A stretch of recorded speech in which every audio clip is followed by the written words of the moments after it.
Well, hello everybody. Good Monday. How's everybody doing? I hope well. Oh man, there's people are here already. Oh, I'm barely waking up. What are you doing? Oh. Oh, we're going to watch Steed's video. Yeah. I'm not going to hop right into it. I'm going to like meander for like 20 minutes like I always do.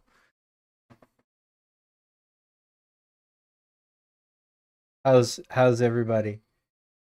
Stink Duck, happy Monday. Yeah, I mean, like, look, I hope you all had a good weekend.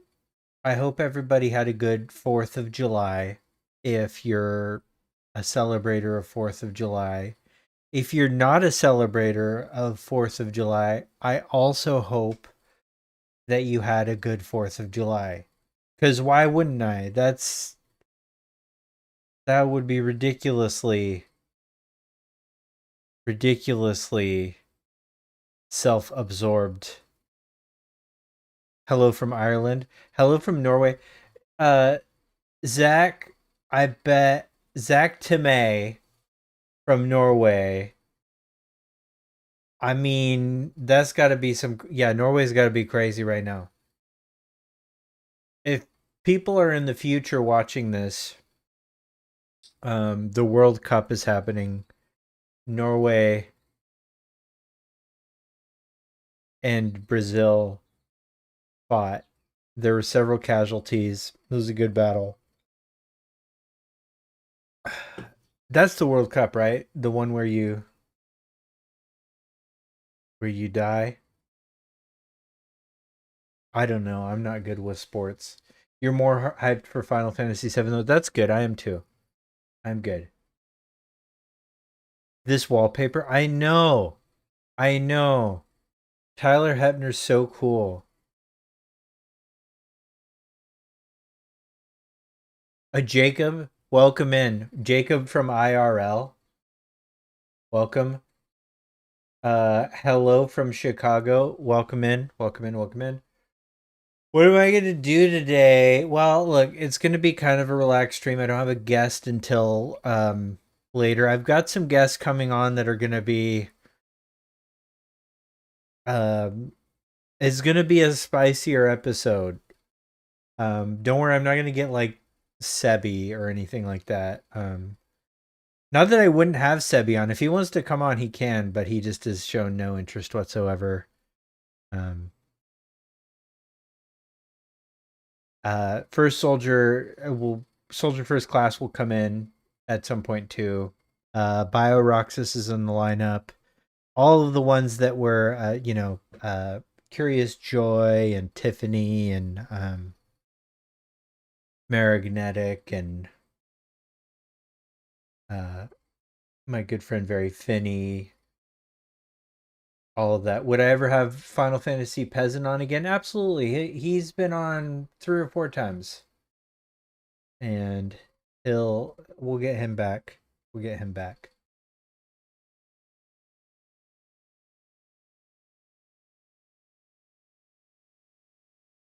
And I'm normally dual streaming, but it decided against it. Like I hit the button to do it, and it was like, no, I didn't do it. It's like, sorry, we're not doing it. Yeah, you'll check it out later. That's the cool thing about YouTube too, is you can like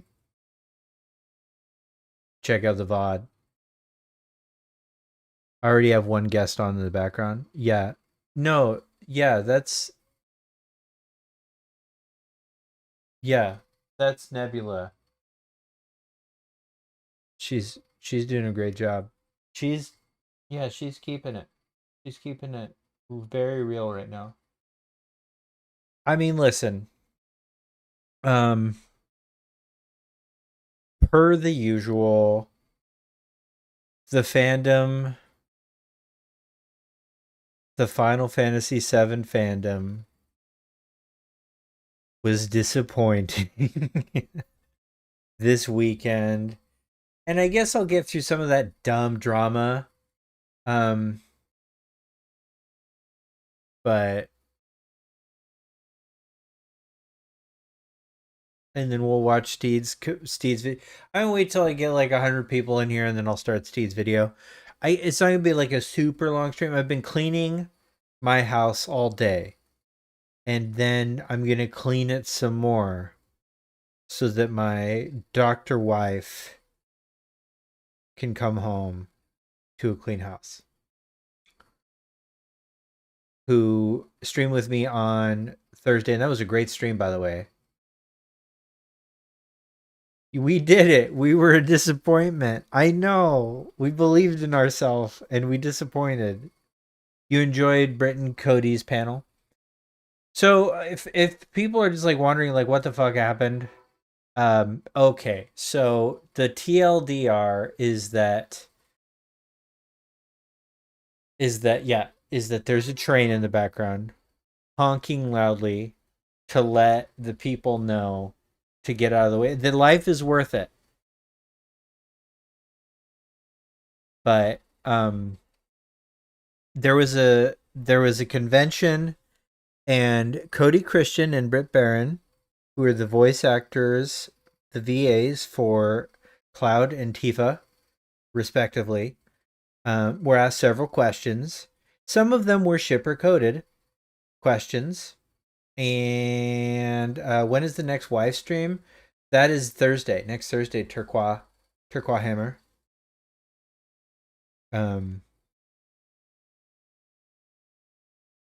Yeah. So they answered some questions, and they answered them in questions that were, honest to themselves, and and then the whole fandom got silly about it, and then Cody Christian publicly responded. Britt Barron retweeted it, and it got kind of goofy after that. And the idea that Cody and Britt are have opinions about the characters they play it should not be a revolutionary idea. They are entitled to have interpretations about the characters, and their interpretations are probably not going to be super far off, but they're allowed to have that without anybody getting weird on them. People did get weird on them, and they, just as they always did.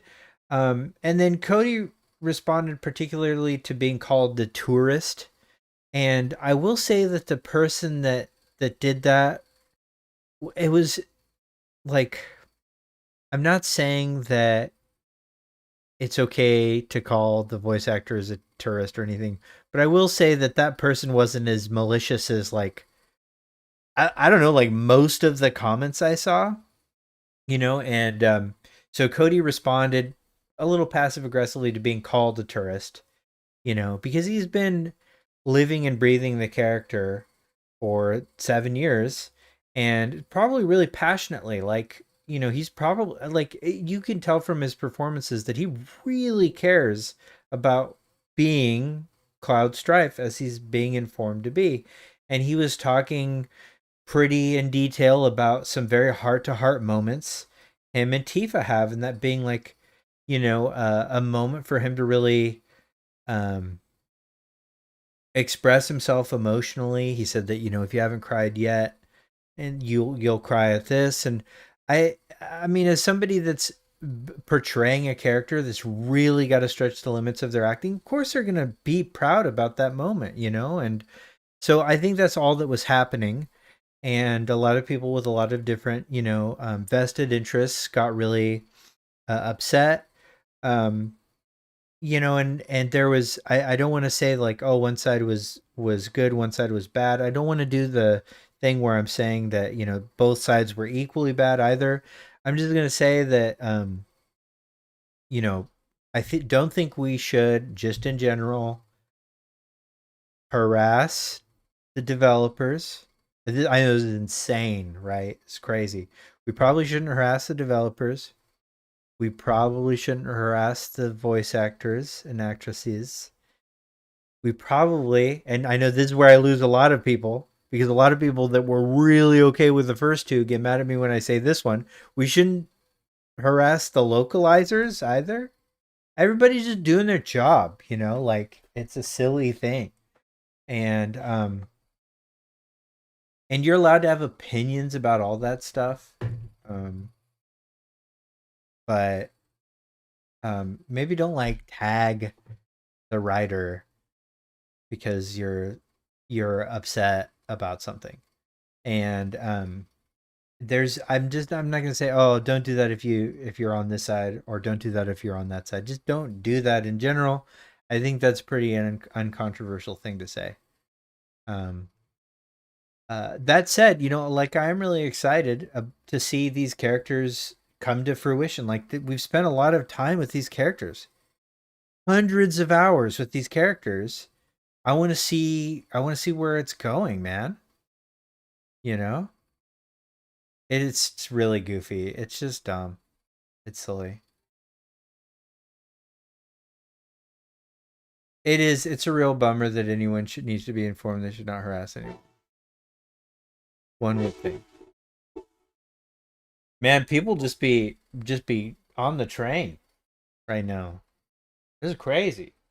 I don't even think there's that many trains that run in this area. Oh, what's going on? Anyways, um, a very grim amount of train accidents have happened near my house. Like, if that number were one, it would be a grim amount. I'm gonna tell you it's more than one. Anyways, then one of the developers decided not even talk about the shipping side of this series because shipping drama after remake came out. All of them do. All of them are like, I don't really want to talk about that.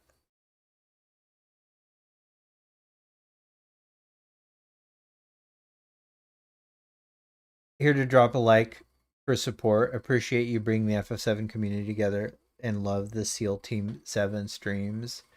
Artorius, I love you. Where is Sabin when you need it? I know. Who's going to suplex a train? I love that I have friends here that have no idea what the hell I'm talking about. They're just like here to do sound checks for me. That's very sweet of you, Jacob. Um, like Jacob doesn't know that Sabin has suplexed a train, or who Sabin is, or what is going on. Probably because he's not old enough to know. I hate to say it, but like, this is kind of an unk game. This is like a certified unk game, which is becoming more and more sad for me to hear. It's not fun to put each other down. Speaking for myself, I think we should spend more time loving what we love and not tearing down others. But I understand that's hard for folks. It is hard. I don't really, there's a lot of psychology behind it, and some people are wired that way. It's like a threat response, and nobody, and like, it's a dopamine fix that a lot of people like have built in, and now there's these algorithms that know how you are wired based on your browsing activity, even if you're trying to make good choices. Like, let's say you're trying to not like things, like, actively, like you're not pressing the like button, you're not doing things to press engage. It knows how much you watch. It knows the difference between a hate scroll and, like, you know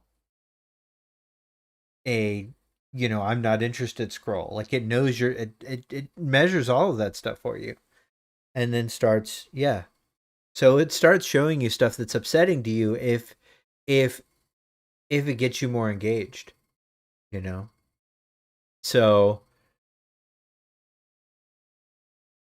unfortunately, if you are wired for hate scrolling, and I think a lot of us are really, we're anxious, we're constantly searching for things that are a danger to us, and we don't know that that's the itch that's being scratched, you know? Yeah, Twitter has made people too connected. Yeah, there's all sorts of different lines that are being busted apart by social media, and X in particular is I mean, it's like it is a cesspool, and it's run by the world's first trillionaire, like the most Shinra of Shinra people. But the other thing I wanted to touch on is and I'm not going to provide visual aids here, but a lot of people have either made videos on or commented on a potential leak of the Epic Game Store, which suggested that there's 9 DLC entries for Final Fantasy VII Revelation. Um, and just to let you know, that doesn't probably mean anything.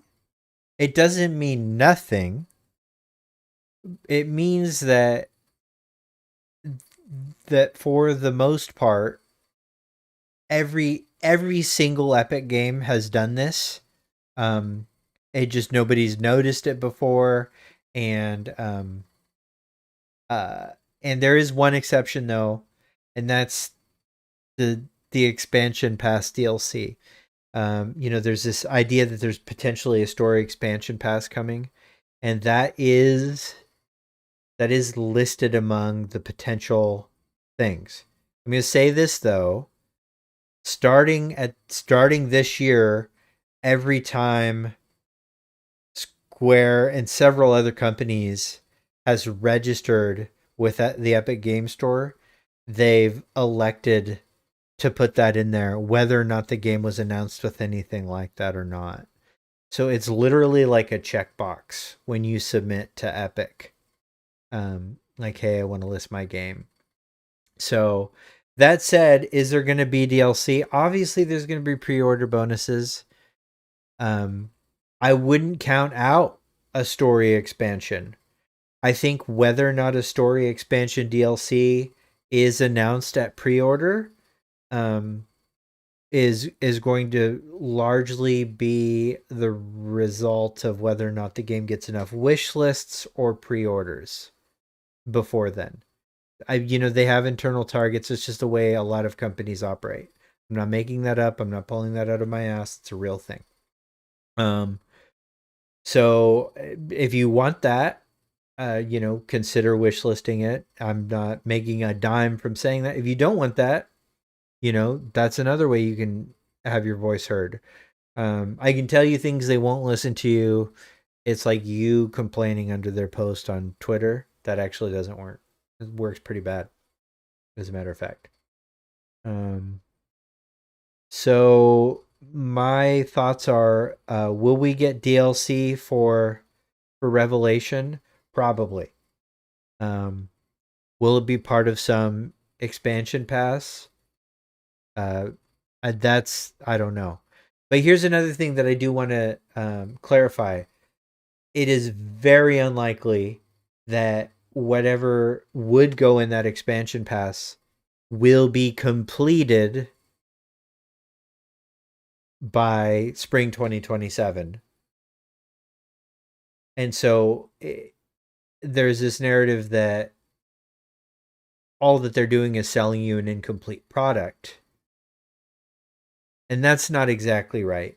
They have what seems like a complete product, and then if there's some kind of expansion pass, for post game content or something like that, it will be stuff that they will work on, once Revelation has gone gold. Isn't that right, Nebula? Oh, I apologize. I was talking too loud for her. I love me some bite-sized story DLC like Intermission. Was, I actually thought DLC was I thought intermission was pretty substantial. I kind of expected it to be less. Um, I know it was only 2 chapters, but I still felt like it was kind of, part of it is like, to be honest, part of the value proposition of intermission was, and intergrade, was that it came with a 60 FPS patch for the entire game and the Vice fight. And I went into Vice blind, like guides didn't exist yet. It's 4 to 5 hours long. Hey, Susie. Hey, it's about 4 to 5 hours long, but you can put 8 hours in. And like, if you're doing the Vice fight blind, it'll take you 4 hours. Just Vice. Just trying to figure that out without guides.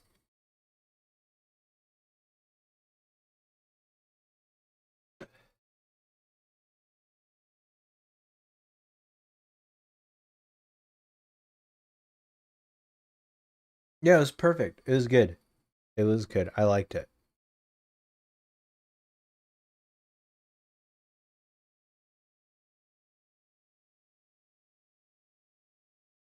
But anyways, any hoozles. Yeah, that's what's been going on. I feel like I probably missed something. Oh yeah, I'm sorry if I'm sipping too loud, Jacob.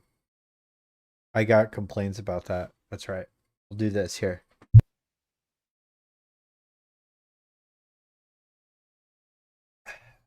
It's a bloom, and the thing about blooms is they're low calorie.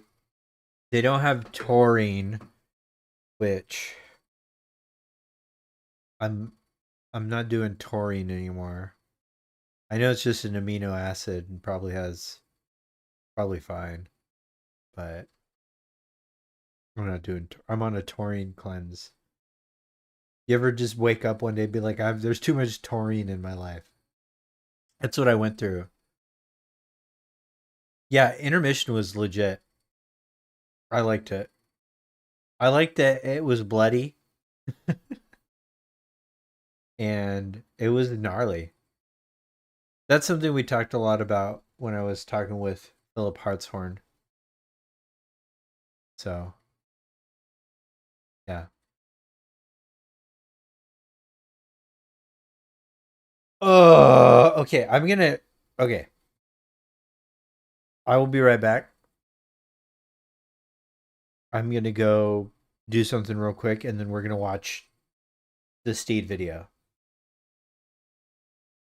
Oh, physical media dying. Okay, we'll talk about that real quick. Anyways, physical media is dying.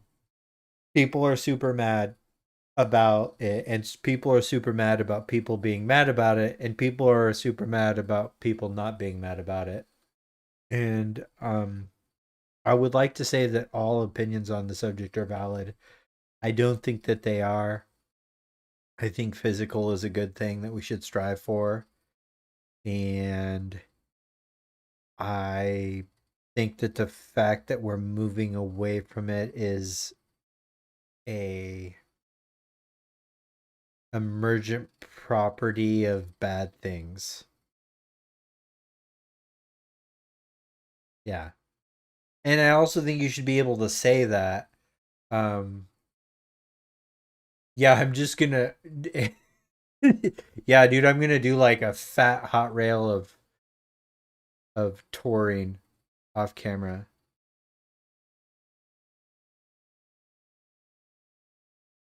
Yeah. And then also, Max, Max dude got in not trouble because Max is bigger than any trouble that he could get in. Um,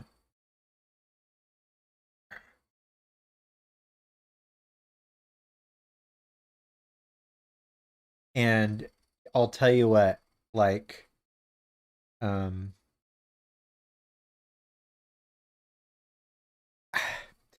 this is okay. So there's not enough of you here for me to get like in too much trouble. Although I know that Ectogamut is gonna is clipping everything I say. I don't think this is going to bother them. Uh, Politics is this weird, like annoying decider on every issue now, and um,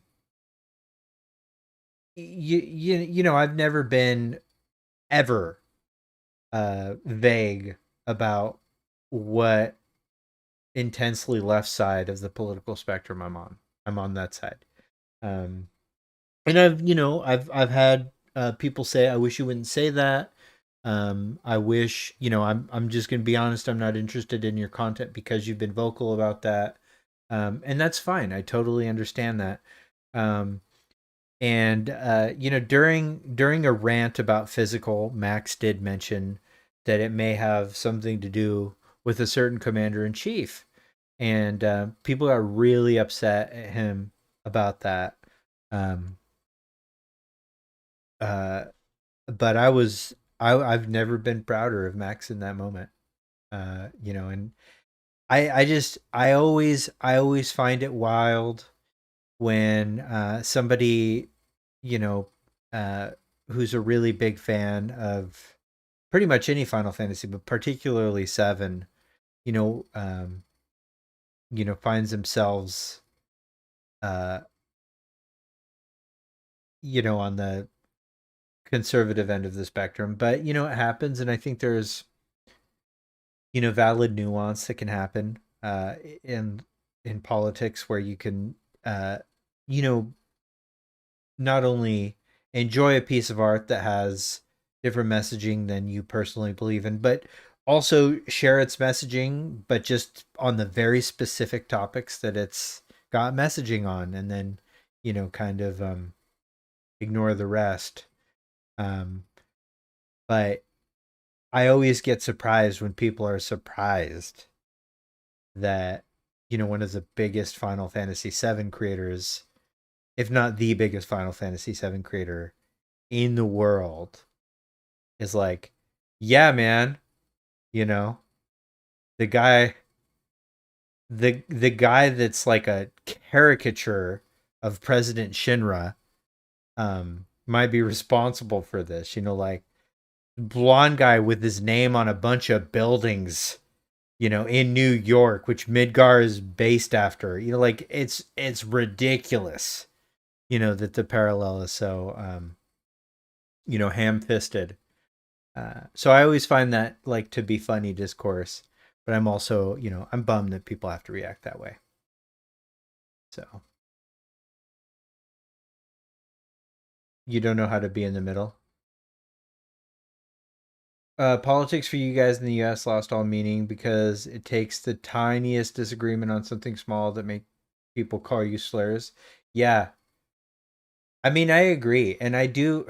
I actually do think I completely agree that sometimes, and I think just disagreement in general has gotten so divisive and it's unfun. I have because I have a lot of friends in the fandom that have very different assumptions on every element of the art uh, that I really enjoy the company of, and we can do that. You know, when does Genova show up to destroy the Earth? July 7th. Yeah. Okay. I'm gonna be right back.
Hi guys. Steed's in chat. He's in chat. I waited kind of to see if he showed up.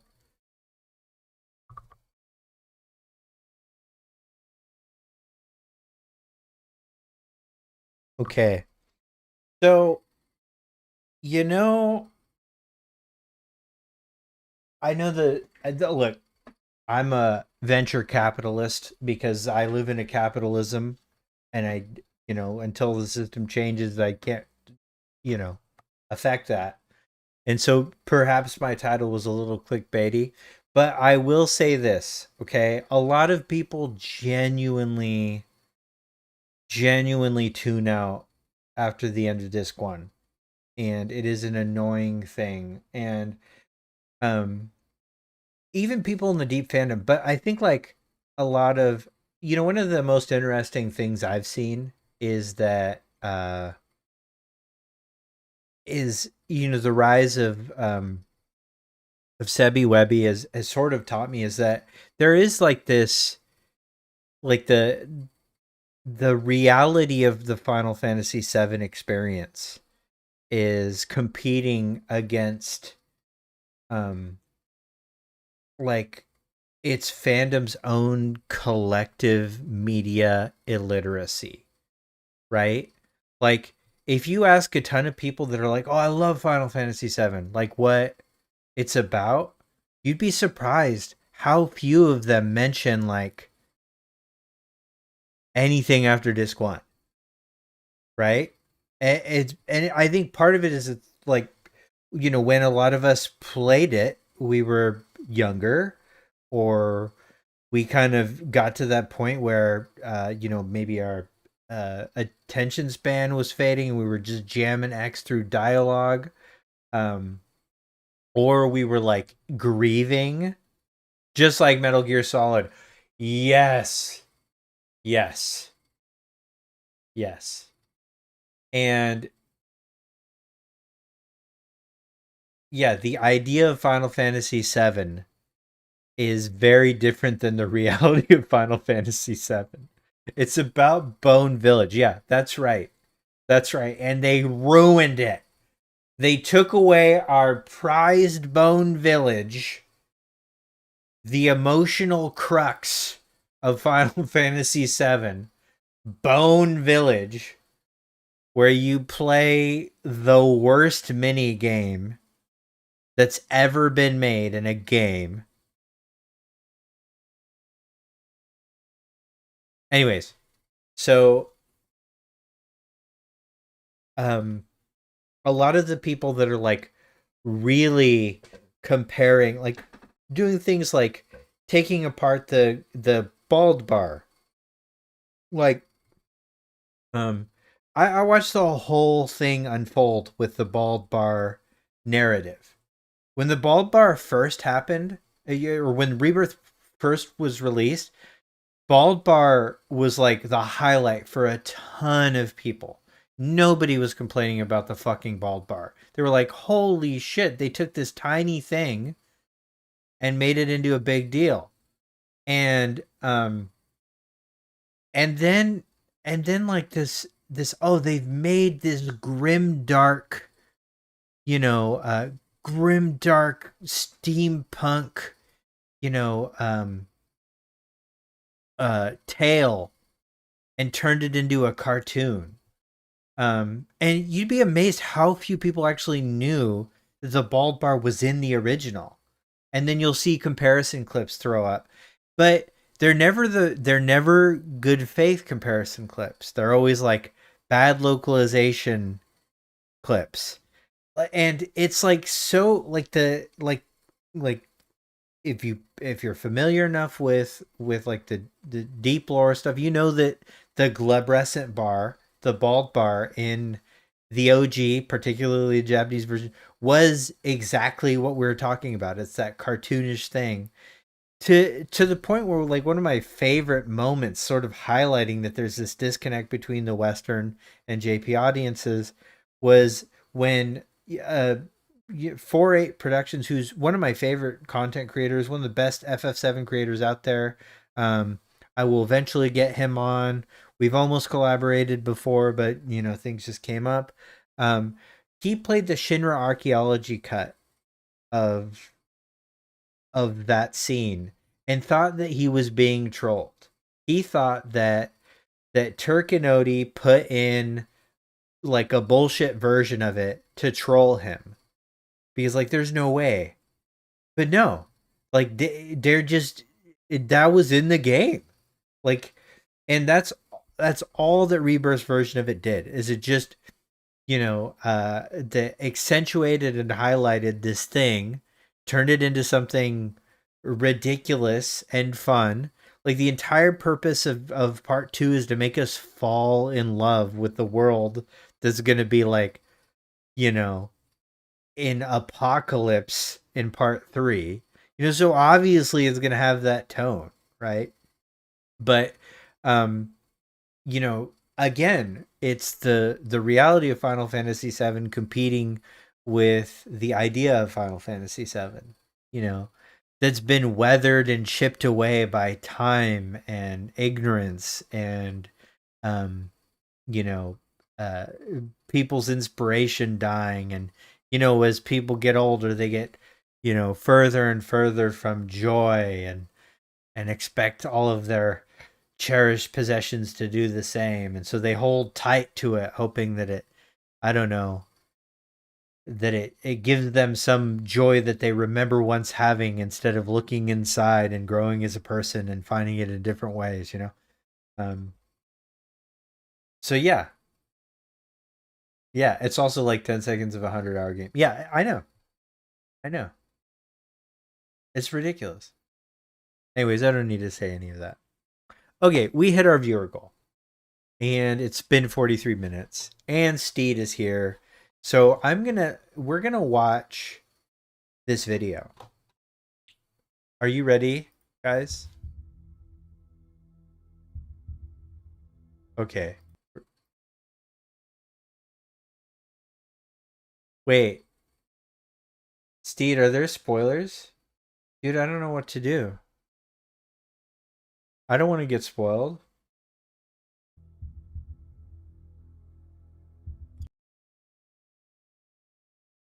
Where are the additional chat messages coming from on a video chat display on the left? I don't see Baby Seal on Twitch at the moment. Drumjod, I had to get off of Twitch because when I hit start on Twitch, it just didn't work. I don't know why. I've changed nothing, but it didn't work. So we're just on YouTube right now. I'm dual streaming on only YouTube. Yeah, I'm only on YouTube right now. I'm sorry. I wish to be on both, but I'm not. Okay. I have a question. Okay. What does the FF7 Remake trilogy feel like to you? What does the FF7 trilogy feel like to me? It feels like that's a great question. It feels like sipping on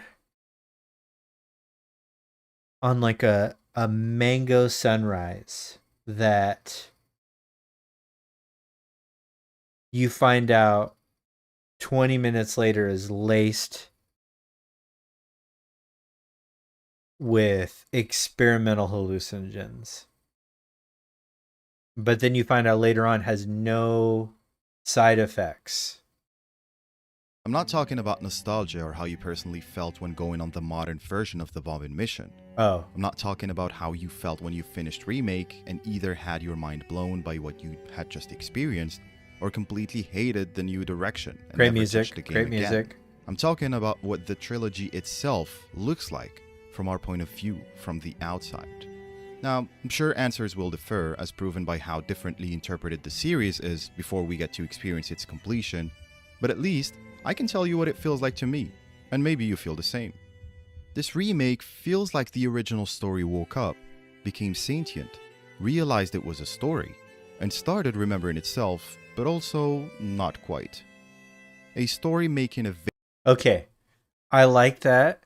I like the idea of a living story that also remembers itself, but then also not quite.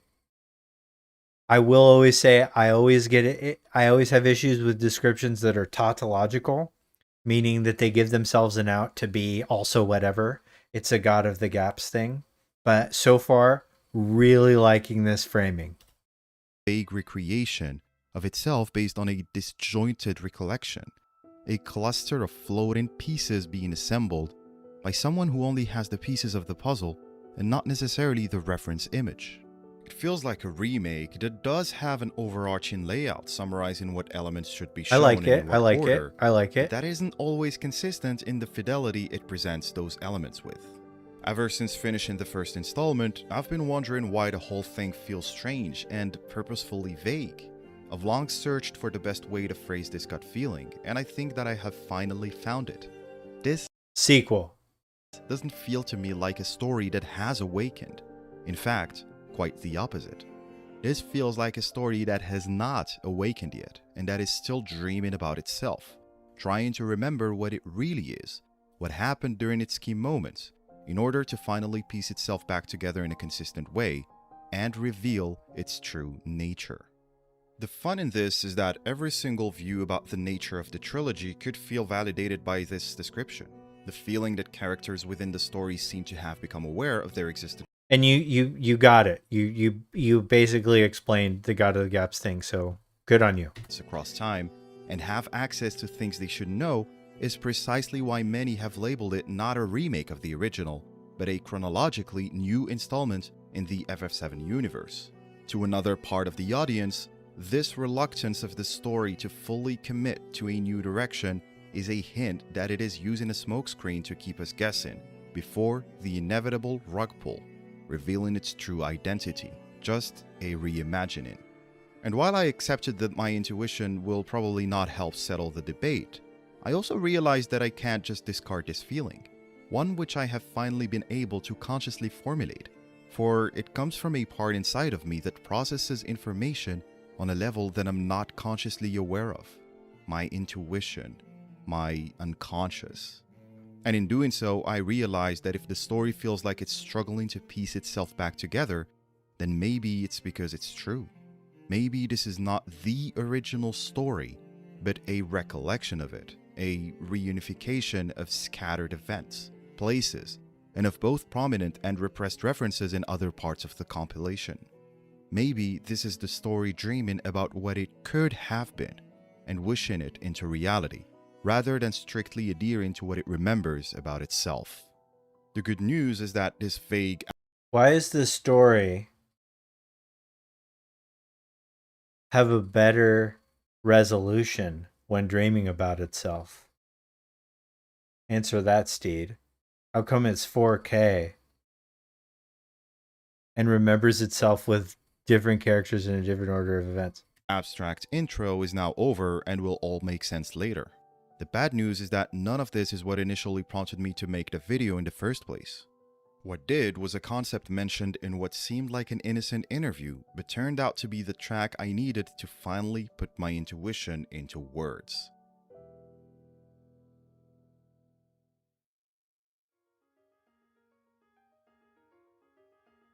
I love this track. This is 2nd such of a good track February from AC. 2024, during an interview specifically conducted for The Ultimania, the official book that accompanies the game, Final Fantasy VII Rebirth writer Kazuchige Nojima unleashes a huge bomb on the FF7 fandom, or at least that's what we thought. While answering the question "a secret about the game that only I know," Nojima says that in writing the scenario for this story, he studied Carl Jung's collective unconscious and Yogacara. He added that these two concepts might even give a hint on the potential ending of the FF7 remake trilogy. And of course, that was all the community needed to enroll in intensive PhD programs. Okay, in fairness, you did show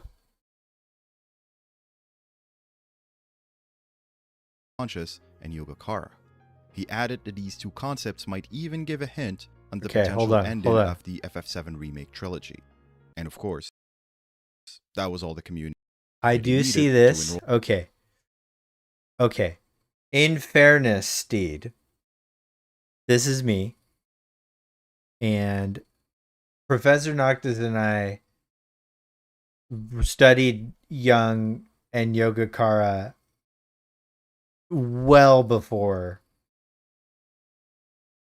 he talked about this pretty exhaustively, like as a as a vocation. So, in fairness, I'm sure you're not talking about either of us. But yeah, I love this this is one of my favorite thumbnails of all time. In intensive PhD programs about those two topics. And as you might have guessed, I include myself in that. The result was countless attempts to stumble upon the one explanation that would finally solve the never-ending mystery: the nature of the so-called dream worlds, the new and arguably biggest addition within the remake trilogy, along with the infamous whispers. You could argue that throwing in such big concepts to a fandom that was already enmeshed with countless insane theories would have made things even stranger. But in hindsight, and a couple of years after this whole conversation began, I believe that Nojima's interview and other mentions from the developers about the nature of these planes actually helped advance our understanding of the story quite a lot. There's obviously still no consensus on what is really happening with Zack's quote-unquote worlds, but the general idea within the vast majority of the fandom seems to have moved from a Western-style multiverse to a collection of planes based on people's hopes, dreams, and memories. Planes that exist within one shared metaphysical realm of memory and life, the lifestream. And according to this logic, these worlds could differ from the Western multiverses in many aspects, one of which is the fact that they converge and diverge, rather than being entirely parallel to each other. The most famous example of that, of course, is how Zack and Biggs, who find themselves in the same alternate world, Terrier, seem to know different versions of Cloud. While this example and maybe similar cases make us understand the worlds better and differentiate them from a strict classic multiverse, their nature is still a little bit vague within the fandom. If we accept the common definition we quoted, a collection of worlds based on people's hopes, dreams, and memories, then that could literally mean anything. The sentence alone does not answer why or when these worlds were created, what their true purpose is, and more importantly, whose dreams they are. True. Many have simply labeled them as the planet's dreams, and while this could still prove to be the case, I personally struggle to grasp this concept. Dreams, for me, at least on the surface, are a very individual and personal experience. A planet's dreams would be based on its own mind and memories, supposedly. But what does that really mean? Given that the live stream, described as the fuel of the planet, is said to be the sum of the memories of everyone that has lived, to me this simply means that the planet's memories refers to the sum of the memories of those who have lived on it, which brings us back to memories of individuals.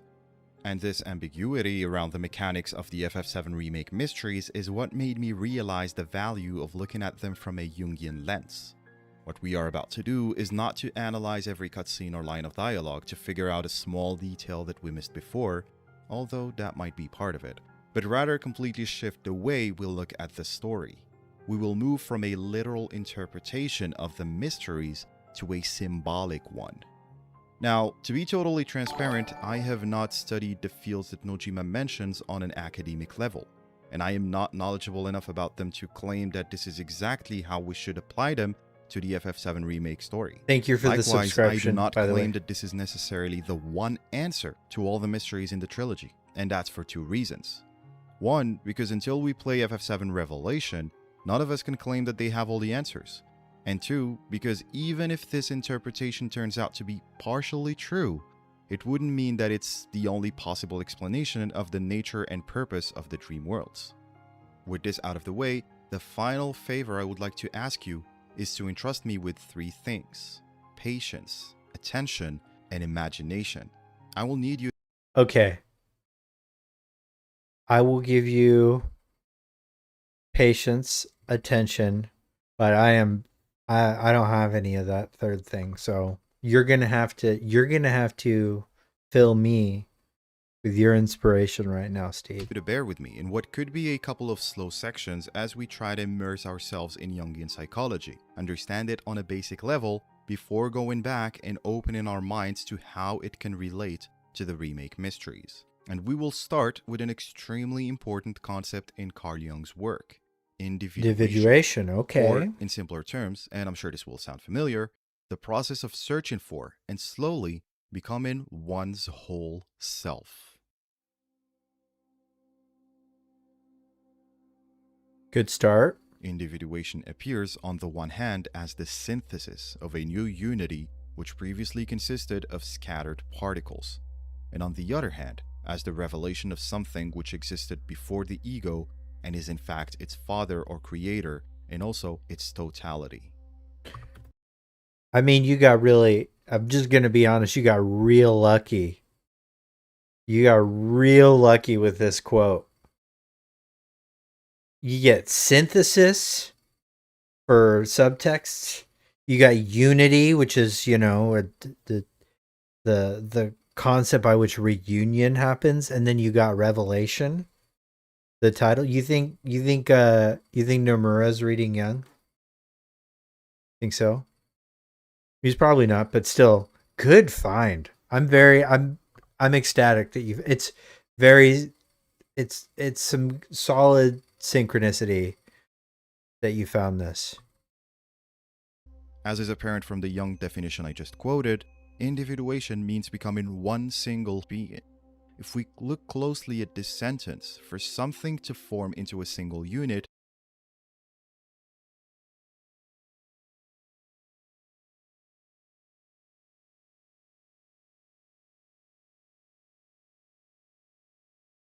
So this is the APA's.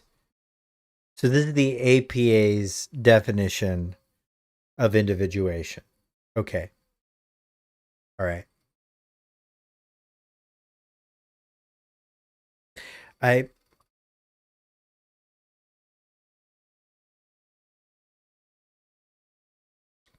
it's one of the things that happens in scholarship that I'll just say is a little bit of an annoyance with me, but it is we I think psychology has grown a lot as a field. And so it does its best uh to maintain the legacy of its foundership when defining things. But I will say that for the most part, the general psychological concept of individuation has diverged aggressively from Jung's own, particularly in the last 50 years. But that's a little bit of an aside, and I don't think it really applies to our work. But I do want to just say that that's a thing. it means that currently it is the opposite of that, hence divided into different parts, which need to be unified. Now, what exactly does it mean for one's being to be scattered? This is where we get to the structure of the human mind or the psyche. If it wasn't clear by now, Carl Jung is a very famous Swiss psychiatrist who is known for bringing forward many concepts to the field and for his contributions to analytical psychology. His most famous concepts revolved around the unconscious part of the human mind. See, the human psyche is understood to be divided into two broad realms, the conscious and the unconscious. The conscious is the surface, it is the part of the mind that we are directly aware of, the thoughts, feelings, memories, and choices we can actually recognize as our own. The unconscious is everything moving beneath that surface. It is the hidden psychological world that we are not aware of, but that still shapes what we feel and influences our lives. The conscious realm is centered around the ego, the part of us that says I. Around it, we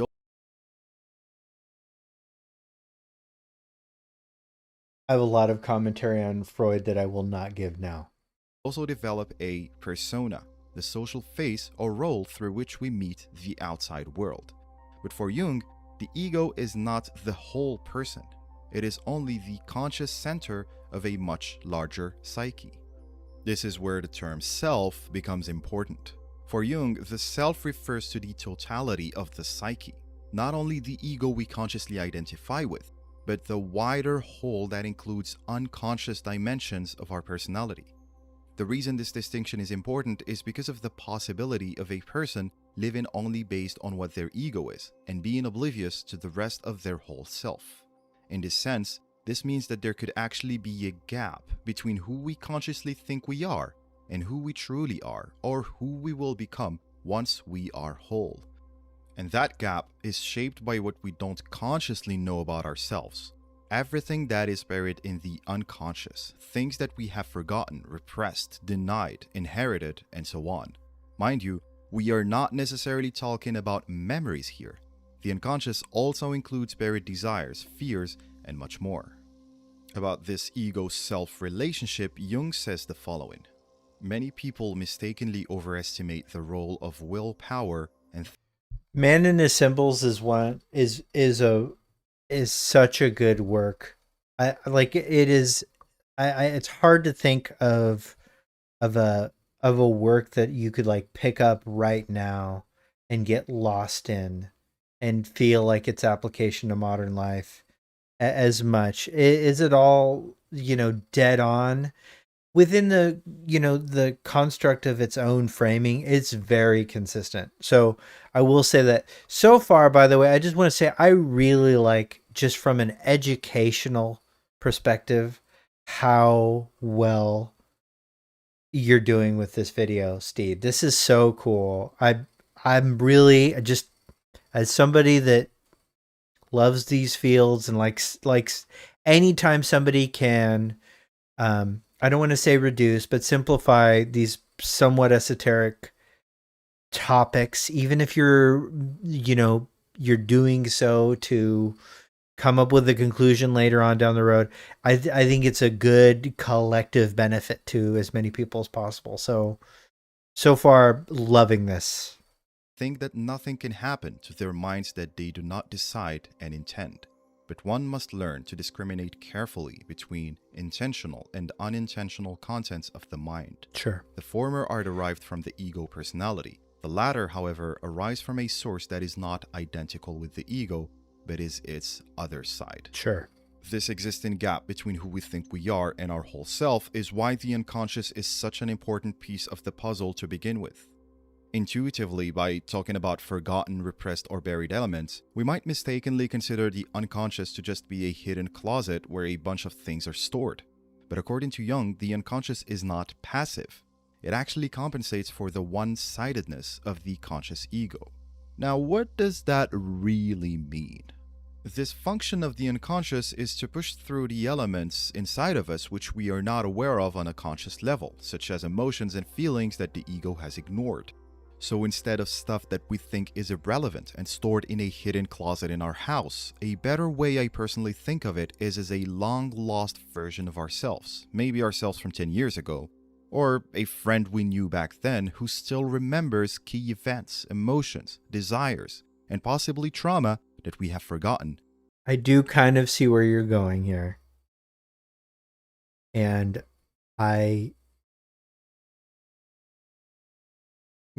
let's see if I'm right.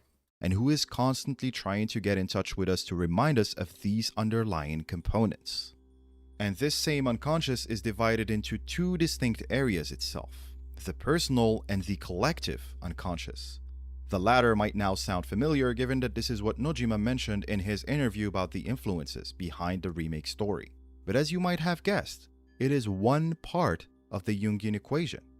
The first part, the personal unconscious, is all of that which comes from our personal experience. Sure. Everything we spoke about before, forgotten memories, emotions, unresolved conflicts, hidden desires, trauma, shame, and so on.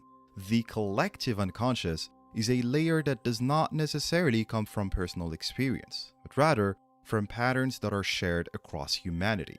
And this is probably where we find Jung's biggest contribution to the field, the archetypes. According to Jung, many if not every one of us shares these archetypes, which are inherited. This is a contribution. Categorization is absolutely something, and people love categorization. People like, but I would say that it is also easily the most controversial. And if you bring, like, let's say you bring up a Jungian archetype to your psychologist, you're probably going to get rejected. Red Matter King, thanks for the sub. You're gonna get rejected and laughed at. There's a little bit of well, it's abstract. It's also just particularly unscientific. That said, though, I really do. I love archetypes. It's also just pop psychology, right? So, you'll hear a lot of people that are selling snake oil, reference Jungian archetypes, and so there's a little bit of a stigma associated with it. But it was absolutely a contribution. Psychological patterns or forms that shape how certain images, roles, conflicts, and stories appear in our psyche. Don't worry, this will make a little bit more sense later. Now, in the age of AI and cloud, we might think about this as if our mind is connected in real time to a database of consciousnesses that it pulls these archetypes The age of AI and cloud, and you mean the technology, not the person, right? from. But that's not quite right again. Archetypes aren't really data stored somewhere in a mega humanity repository. Defining what they are and where they come from is not really straightforward, but a simple modern analogy would be instinct, which is more of a built in tendency, a psychological pattern that shapes how we human beings experience certain situations, despite being distinct from one another. When we encounter situations like danger, loss, temptation, or just the unknown, these archetypal patterns can emerge symbolically to help us navigate these instances, based on previous human knowledge and experience. Some examples of these archetypes are the trickster, the mother, the wise old man, the hero, and so on. These archetypes and many more emerge from the collective unconscious we just spoke about, and we will get into more details about how they work later in this video. For the time being, let's go one step back and summarize what we have just gone through. The whole self, which represents the fuller totality of who we are and what we may become, consists of both conscious components such as the ego, around which we form a persona, which is who we think we are, and unconscious elements which can come from personal or collective origins. As such, we can think about all of these elements as fragments of who we may become and of the full extent of our potential. And individuation, as Jung defined it, is simply the process of integrating and reuniting all of those pieces together.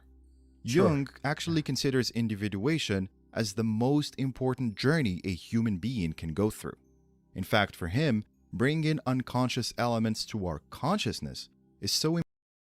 And so, right off the bat, something that I think a lot of us, at least my fans, and where if we're going to come up with things that I agree with, have historically agreed with Steed on, it is that, Cloud's journey, Cloud's story, um, is one of individuation, and that the emotional crux of Final Fantasy VII involves his self actualization. Um, so I'm not disagreeing with this statement on its head. I am curious to see if the process of individuation is really the core component that Nojima is applying to Cloud's particular journey. So let's see. I mean, there are things, there are definite echoes and reverberation of, well, let's just see. Important that it is the one tool that we have as human beings in the face of what we commonly call fate. Jung says, the psychological rule says that when an inner situation is not made conscious, it happens outside as fate. That is to say, when the individual remains undivided and does not become conscious of his inner opposite, the world must perforce act out the conflict and be torn into opposing halves. Now, I know you can already see. Okay, so I would be astonished. I would be astonished if that was a way that any of the development team actually, one, I'd be surprised if they read that particular work. That's a more I don't want to say it's more obscure, but it is,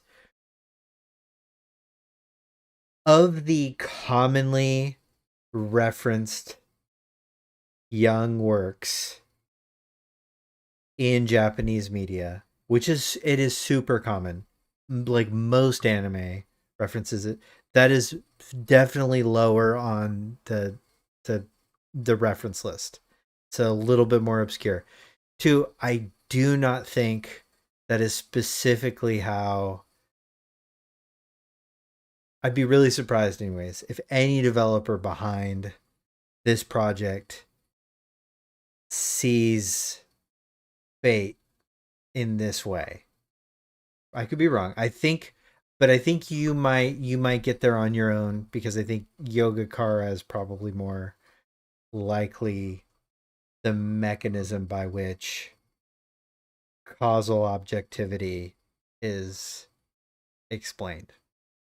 Sense the FF7 connections here. And if you made it all the way through this info dump, I'm pretty sure you're at best itching to go back and apply this to our fragmented remake world, or at worst, rolling your eyes, which is fine.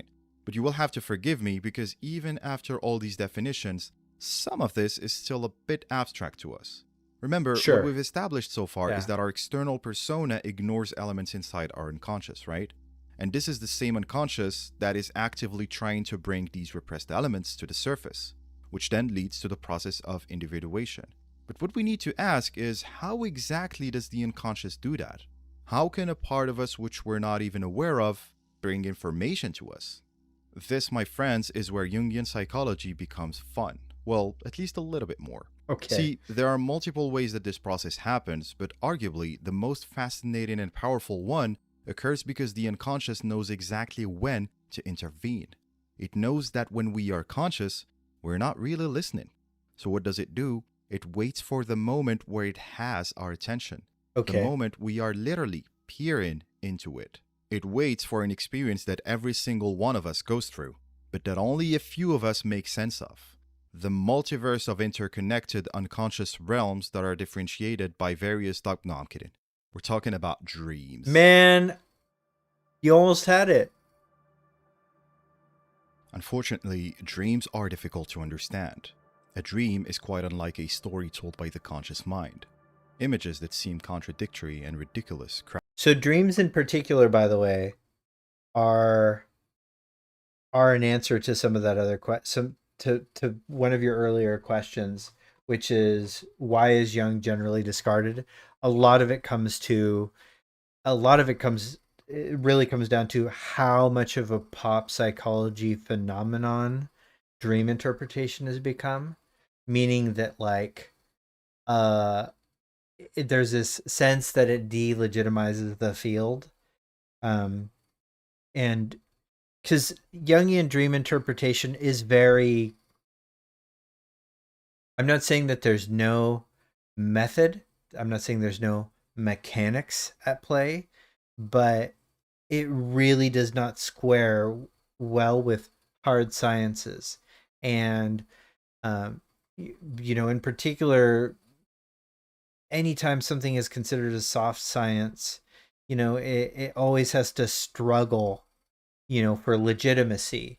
And when you have things that, get kind of used in the same way that, quite frankly, that horoscopes get used, that astrology get used, that has that same kind of mechanic, and I'm not dissing anybody that likes astrology. I'm not dissing anybody that does that as sort of a read, but it is in this sort of, I guess, non-overlapping magisteria, which is, for lack of a better term, which is probably not the best term. I'm not trying to alienate my audience with words like that, but it's in a different category, I guess we'll say.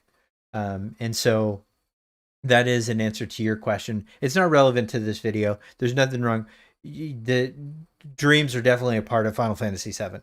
So this is great conversation for that. Crowding on the dreamer. The normal sense of time is lost, and commonplace things can assume a fascinating or threatening aspect. Dreams are extremely tricky, both as a concept and as a personal experience. But that didn't stop Jung from considering them the key to revealing secrets buried within our unconscious in the big quest of reuniting fragments of ourselves. All of this is good in theory, but the problem is that, as the quote says, Dreams emerge from an area of our mind which does not speak the same language as the conscious, the unconscious. The fact that they emerge from it is why they seem so chaotic, absurd, strange, and exaggerated.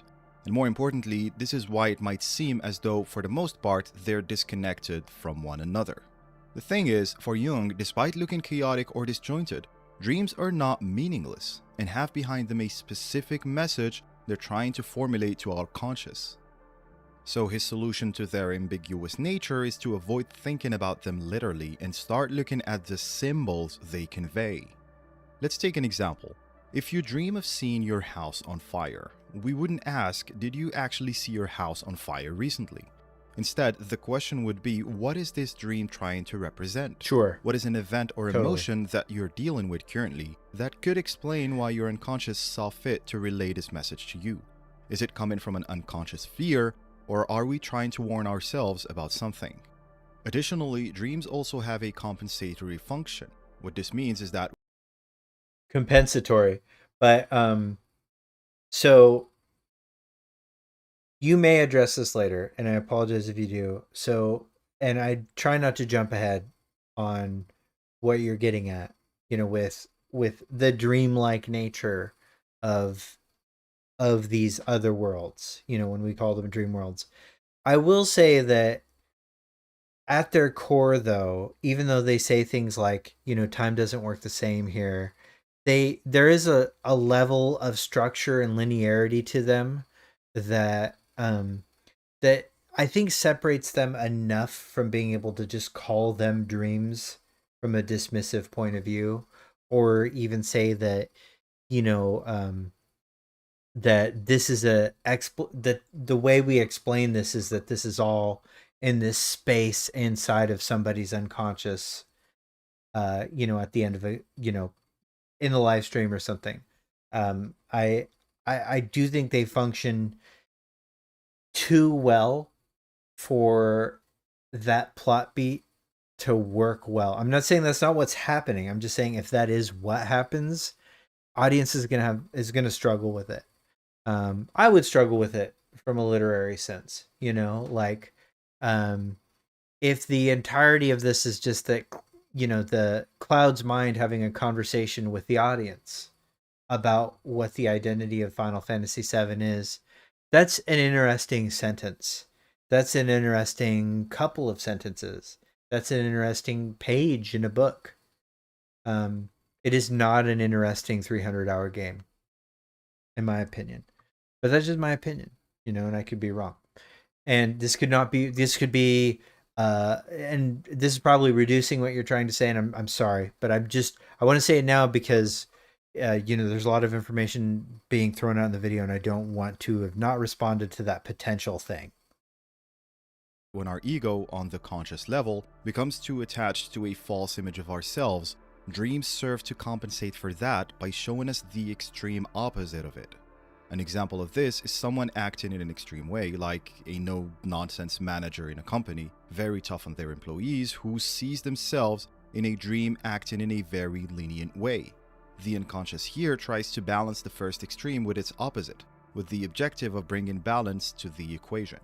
Another fascinating thing about dreams is that they don't only portray aspects of our psyche through our own image.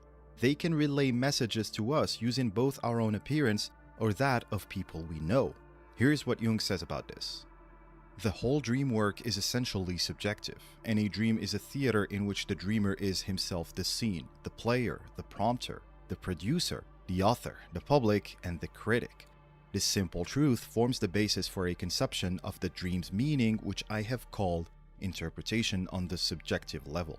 Such an interpretation, as the term implies, conceives all the figures in the dream as personified features of the dreamer's own personality. So going back to the example of the very strict manager, they could either dream about themselves being very lenient, completely opposed to their conscious experience, or dream about another person that they know being used as a symbol to compensate for the extreme behavior of You're the explaining dreamer. this very well. And it doesn't stop here. Remember, we said that the unconscious is divided into two realms, personal and collective, with the latter being represented through the archetypes, and this is where we can finally understand how they operate. When the moment calls for it, these archetypes, which once again are simply inherited forms or patterns that give shapes to certain experiences, can show up in our dreams and convey one of the said patterns to communicate messages about ourselves to our own conscious. I'm aware the definition is still abstract, so let's make it concrete and talk about a specific archetype. One of the most notable ones is the shadow, which represents the most repressed and rejected aspects of our psyche. Usually, but not always, the dark ones. It embodies hidden desires, weaknesses, or instincts that we don't identify with on a conscious level and that we consider unacceptable. The shadow is very intimate to us. It is an archetype, but it gets filled with content from our own personal unconscious.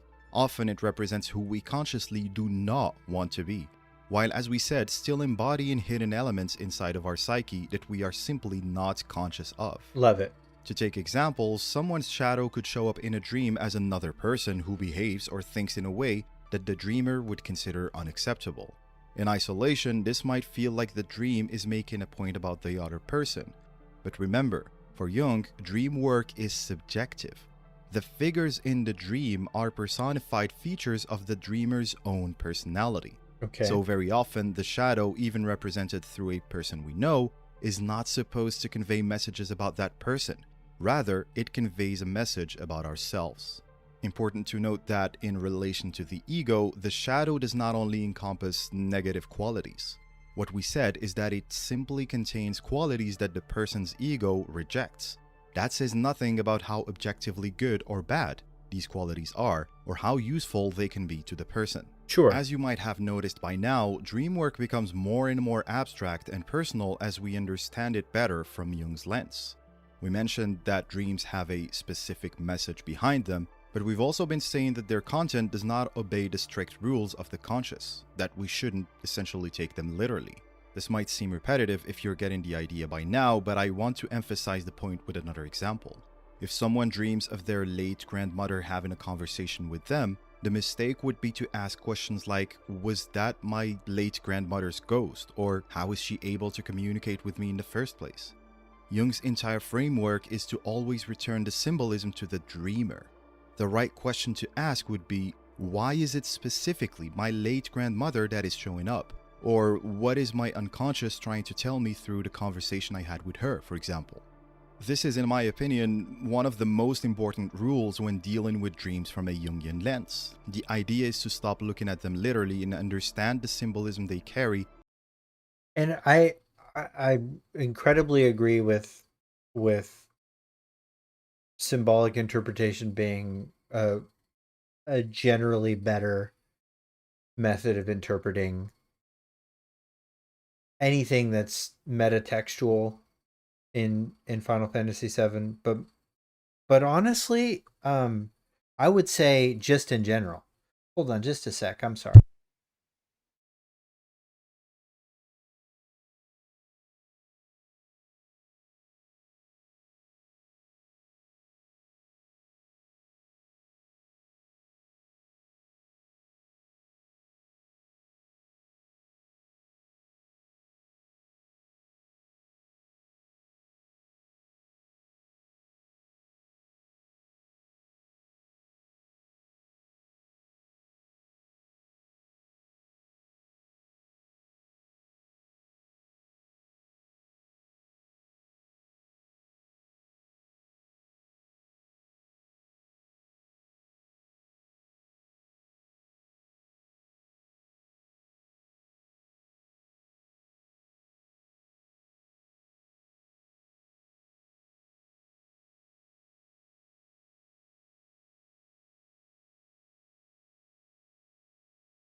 Hi.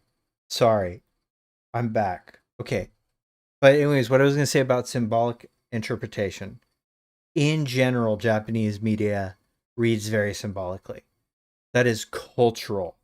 Like that is not just its association with Young and Dream. The way that they frame literature, symbolism generally trumps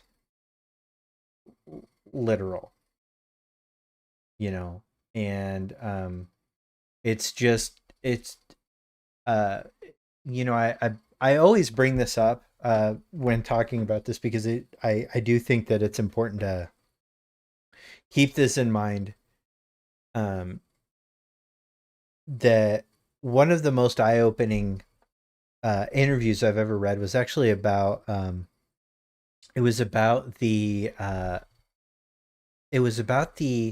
American adaptation of The Grudge, which was adapted from Ju-on.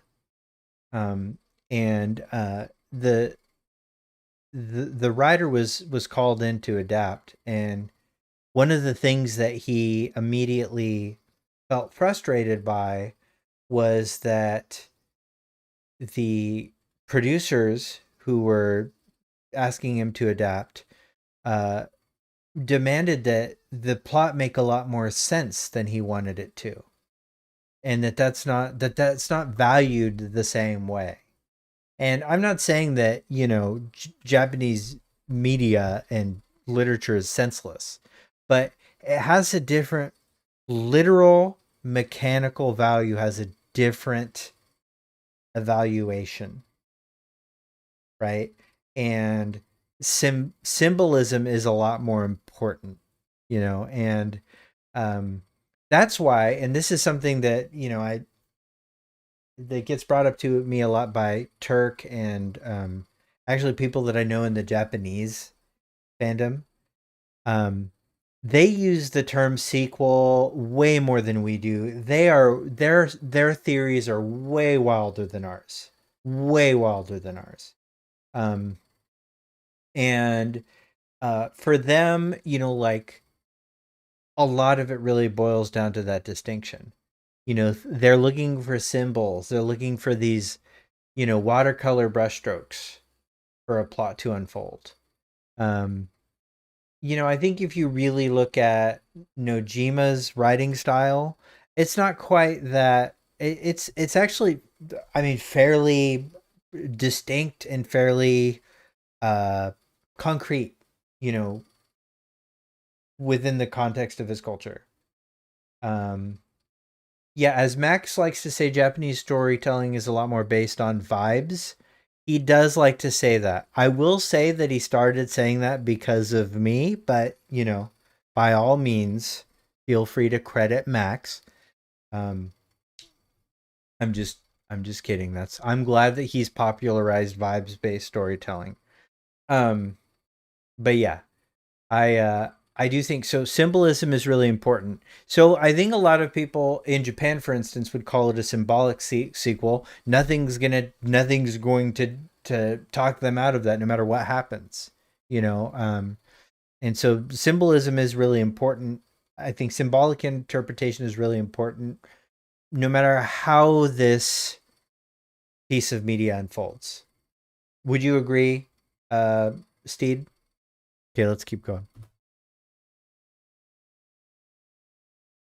For the dreamer themselves. Only when we have shifted our approach to one centered on symbolism are we able to make sense of the dreams in a personalized way. And this is why I insisted earlier on shifting our interpretation of the FF7 mysteries from literal to symbolic if we were to apply the Jungian lens. If we were to assume that the worlds in Rebirth are somewhat similar to dreams and to apply the Jungian logic to them, we would need to fundamentally change the way we ask questions about them in the first place. Right. Instead of, are they real, parallel, or how did they come to be, the right question would be, what purpose do they serve? And as to how dreams generally relate to Final Fantasy VII, we're in luck. Because it so happens that the main protagonist wonders if everything is a dream, shows a fear of waking up and realizing that this dream is not reality, and later mentions that Aerith's words reached him in his dreams. A protagonist who in the remake trilogy hears conversations happening in an alternate plane, opens his eyes in it, and travels to another one of these so-called dream worlds before waking up and coming back to what looks like reality. So this is all good, the connection is established, but before we get carried away, we need to understand what we're dealing with. we need to understand the patient, Cloud Strife.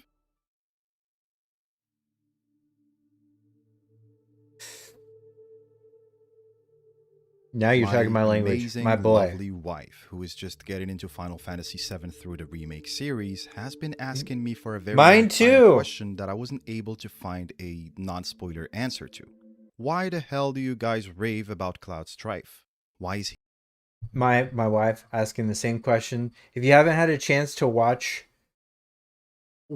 her references though, like so last Thursday we did a stream and she's already torn the dude apart.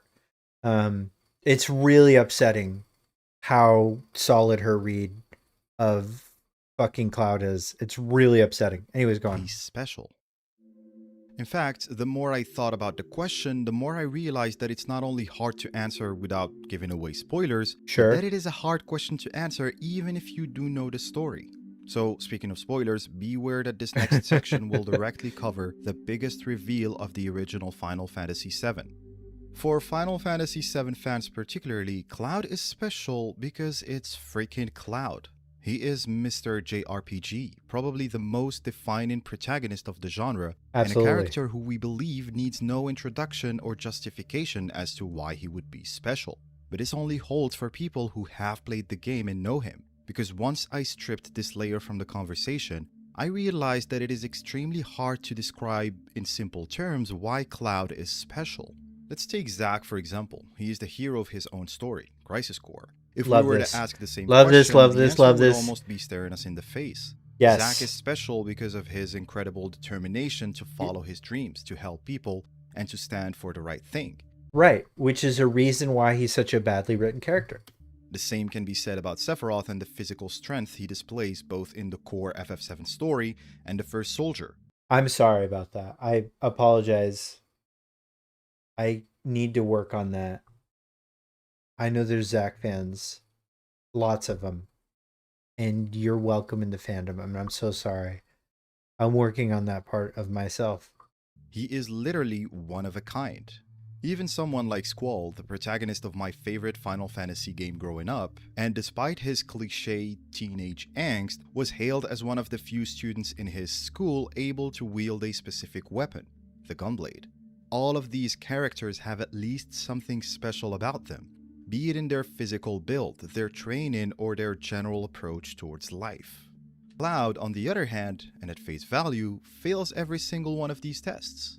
The guy didn't even succeed in becoming a soldier, he has an extremely weak sense of self, and the argument of S-cell injections doesn't really hold either because there are hundreds of others who had the same treatment as him. Yeah. Even among the notable soldiers in the FF7 universe, who should be at least as strong as him physically, no one is considered as special as Cloud to the FF7 story. That's right. Now, you could argue that the reason Cloud is special is because he is the protagonist of his game. You could present that his outcomes eventually becoming the one who defeats the strongest human that has ever lived, and saving the planet is why he is special. But is that really true? Is that how you and I think about Cloud when answering the question? It is not. I don't believe so. You're correct. So I kept thinking about all of this, and I realized that there is probably no answer. Cloud was not special to begin with. The part of the question we're trying to answer is irrelevant. The other part, however, why we rave about him, certainly must have an answer to it, because factually, many of us do. And that's when it hit me. It's only when I was able to accept that Cloud is not special that I realized why he is special to us. Yeah. Cloud's biggest appeal as a character is not his ability to act as a model hero for us. It is quite the opposite. It's his ability to be relatable. As a boring Shinra infantryman, Cloud gives us the sense that any of us could have played this role if we were in his shoes. That we wouldn't need anything that we physically or emotionally did not have, like Sephiroth's strength or Zack's strong will. Cloud's journey up to the Nibelheim events can be described as the most mundane human experience ever. He is a guy who had a crush on a girl, who was too awkward to get along with everyone, who had a dream and failed to achieve that dream. Love it. Other than the attention that young Tifa showed towards him when they were kids, he had nothing going for him.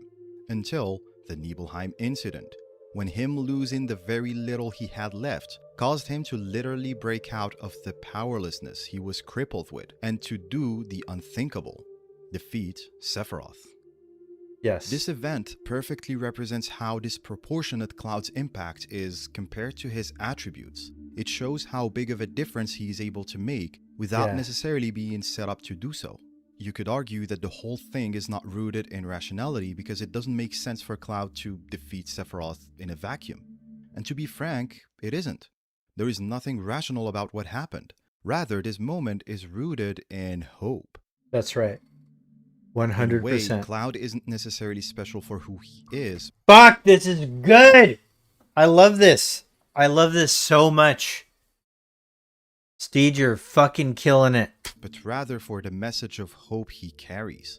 The message being that even the weakest human being can muster the determination to defeat the most impressive You're of goddamn opponents. right. If I were to think of a poster boy for underdogs who need an example of hope to carry on in life, I wouldn't find anyone better than Cloud. He is the ultimate underdog. And because of how intimately we relate to this hope he carries and to his arc as an individual, Cloud becomes one of the most human characters in fiction. That's right. He's not just a video game character. He is also just like many of us. The vast majority of us are just average, and beyond that, many of us struggle with trauma, identity, and confidence issues that we never resolve. And all of it is perfectly portrayed in Cloud's struggles. The hero's journey typically ends with said hero triumphing, but in real life, there is no guarantee that a person eventually gets better and finds their place in society. So many people live an average or at best a decent life, but one that we wouldn't necessarily call happy. Yeah. With Cloud, particularly, if you see that those most attached to him happen to be uncool nerds like us, it's because he is literally one of us. He showed many kids the way to accept who they were and to find their place in society without having to wear a mask. Yes. In the real world, there That's are no right. magic potions that you could drink to get rid of all the trauma you endured It's or so to become good. a totally different person. And this is what Cloud's journey conveys. It shows that weakness doesn't mean you have to fight alone, and that Yeah. people you can rely on is the most precious thing you can find in life.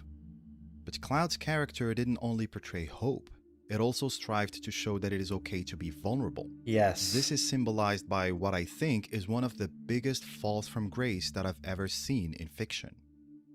Cloud literally believes a lie about himself, thinking he was a strong Shinra soldier who just gets the job done, doesn't get emotional, and always keeps his composure, only for us to discover that little of what he consciously thought of himself was true.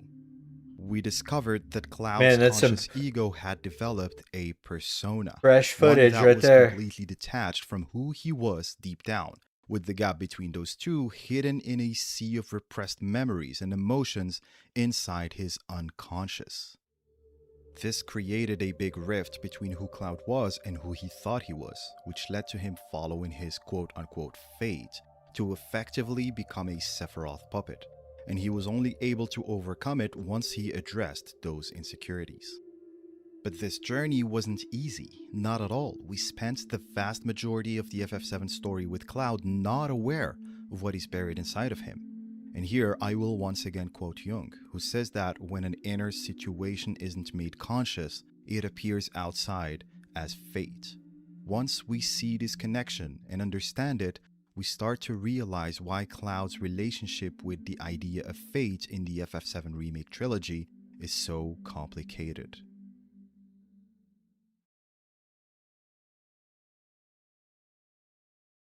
No notes. Completely agree. That's such a great way of phrasing it. The relationship between Cloud and Fate is complicated. It's complicated with all the characters, but very much so it's going to be more complicated uh, to somebody who has this very specific disconnect. And so I understand where you're getting from symbolically, and I really I love it. It is only in modern times that the dream, this fleeting and insignificant looking product of the psyche, has met with such profound contempt. Formerly, it was esteemed as a harbinger of fate, a portent and comforter, a messenger of the gods. Now we see it as the emissary of the unconscious, whose task it is to reveal the secrets that are hidden from the conscious mind, and this it does with astounding completeness.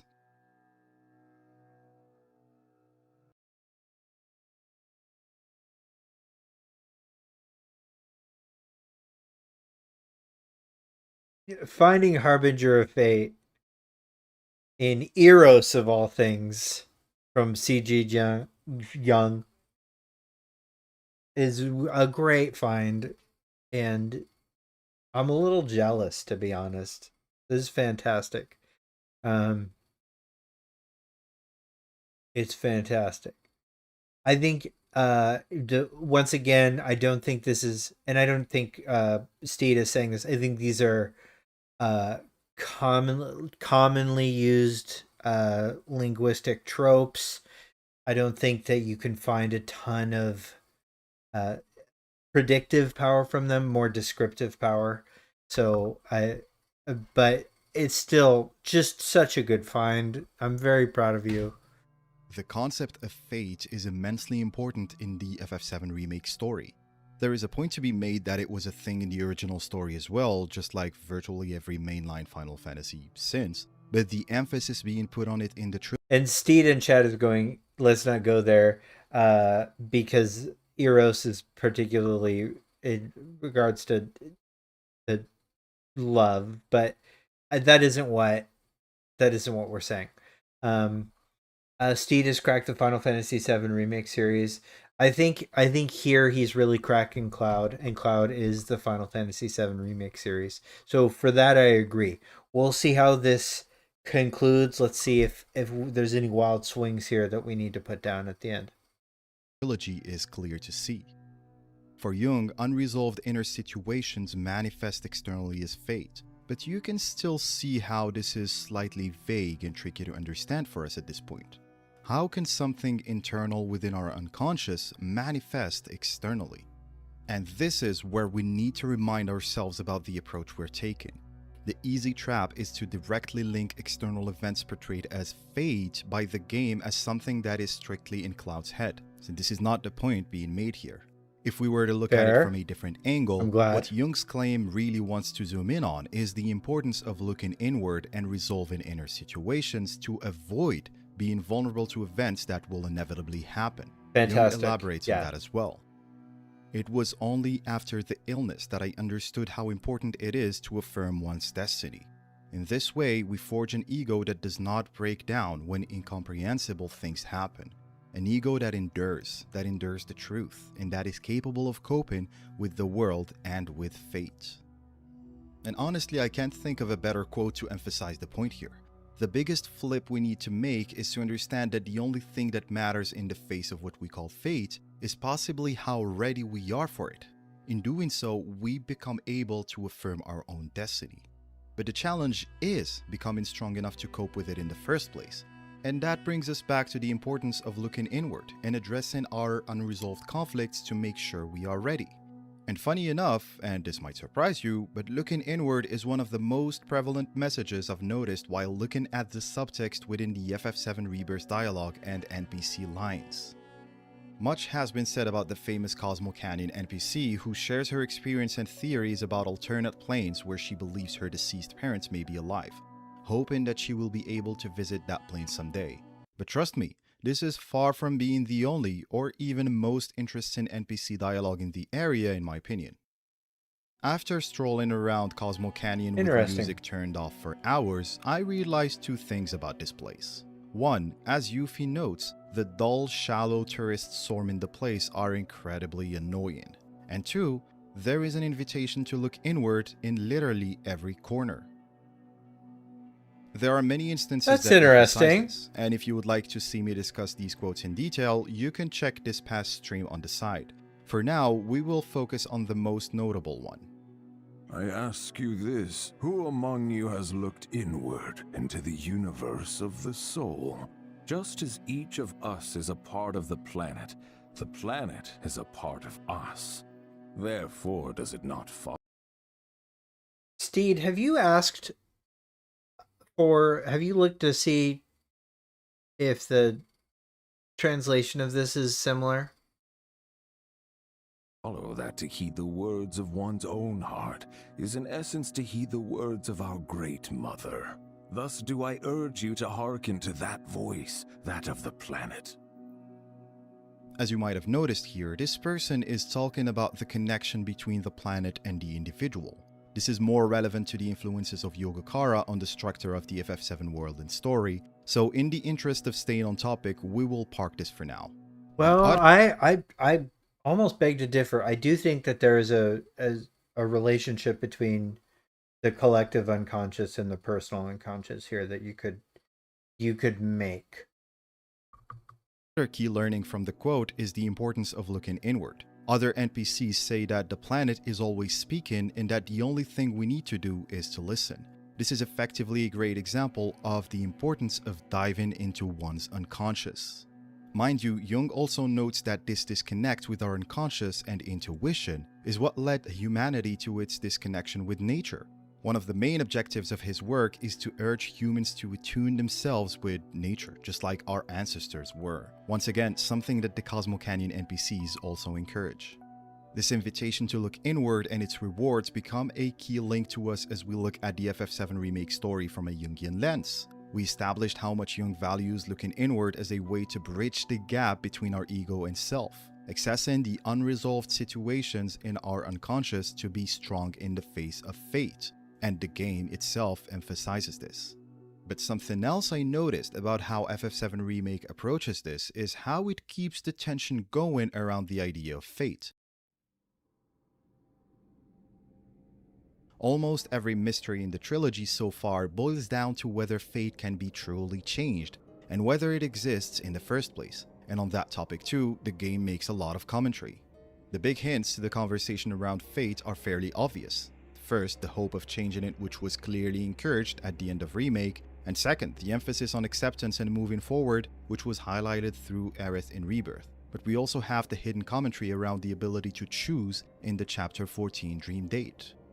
All these segments have been widely covered through the fandom, so what we'll focus on is other instances which I found interesting. Okay. Staying in Cosmo Canyon, one of Nanaki's side quests includes some incredibly interesting exchanges on fate. Nanaki asks Bugenhagen whether he believes in fate, to which Bugenhagen answers, fate is only a salve to soothe the sting of disappointment. In Japanese, the answer is a bit stronger. Yeah. Fate is nothing more than a deception or contrived delusion added on after the fact. Bugenhagen goes on to say that we are the masters of our own fate. In a following exchange within the same side quest, Nanaki isn't sure what to tell Bugenhagen about the whispers after the latter notices that the party did encounter them in the past. Bugenhagen then reassures Nanaki and tells him that it is better to avoid focusing too much on the experiences of others, as they might skew our own perceptions of the truth. Once again, this line is a bit ambiguous in English. In the source Japanese, it reads as avoiding to speak based on speculation or conjecture, as it can lead to losing sight of the truth and straying from the path. Sure. While he is shown to be a man set in his old ways, something he admits himself within this same side quest, the commentary that the game presents through Bugenhagen only increases tension around fate. In a way, it reinforces Aerith's words about the future being a blank page in both games. The emphasis here is on rejecting the idea that fate is what controls our future. Bugenhagen even says that we can't overcome our fears without facing them. Note the use of the word fear here, because I want to take you a couple of years forward, once Meteor was already pushed back and the planet seemingly saved, but Geo's Sigma still lurked in the background. Okay. Let's see In where we're On the Way going. to a Smile, a novel which depicts events during the 2 years between OG Non-canon novel. I'm just kidding. I have to pee. I'll be right back.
Okay.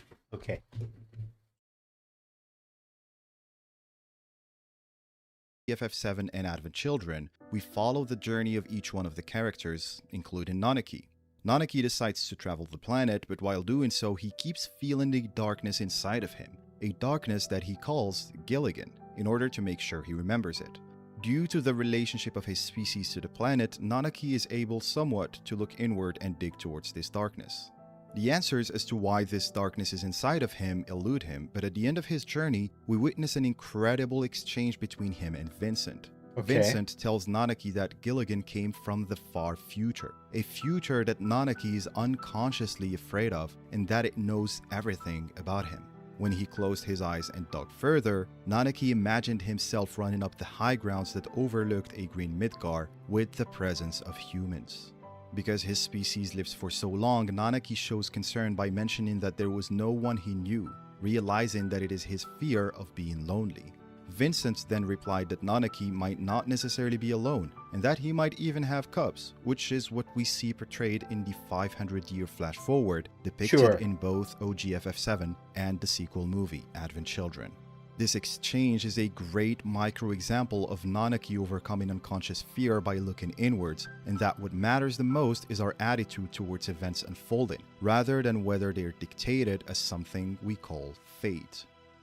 Nanaki succeeded in facing what his unconscious carried and was freed by it, but the same can't be said about Cloud at the end of Rebirth. In fact, Cloud's current pain point is his inability to face his fears and be ready for fate.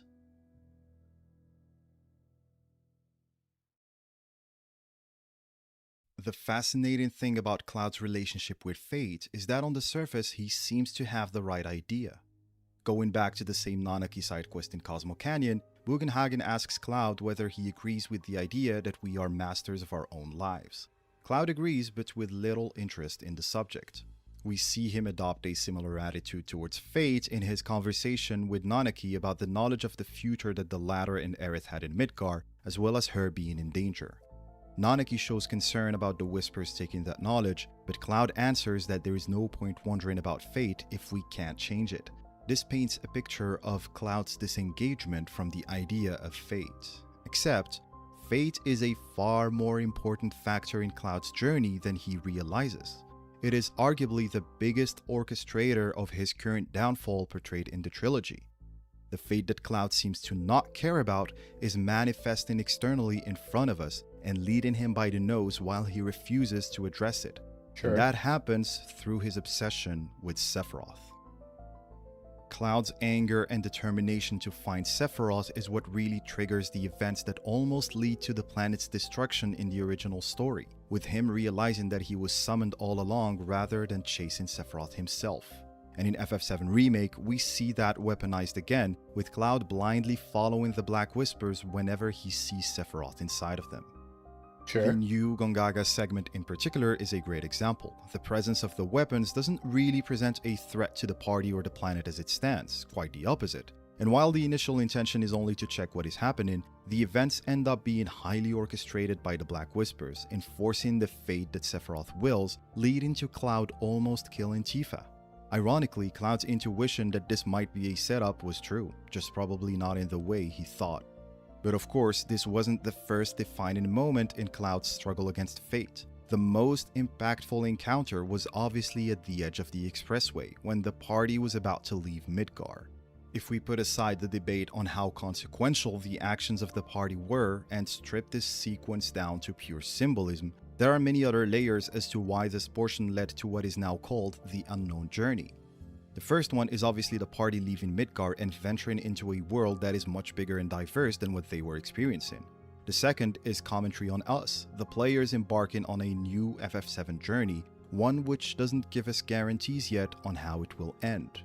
And the last and most important layer in my opinion is that this is the moment Cloud is definitively determined to follow Sephiroth. Up to this point, This might be the first statement I kind of disagree with. I think all three of those things are part of the meaning of the Unknown Journey, but I very much think that number 2 on your list of 3 was much more the intention of that statement. Much, much more. Both symbolically and literally. And not whether or not, not whether it will or how will it be different, but the entirety of it was very much, yeah.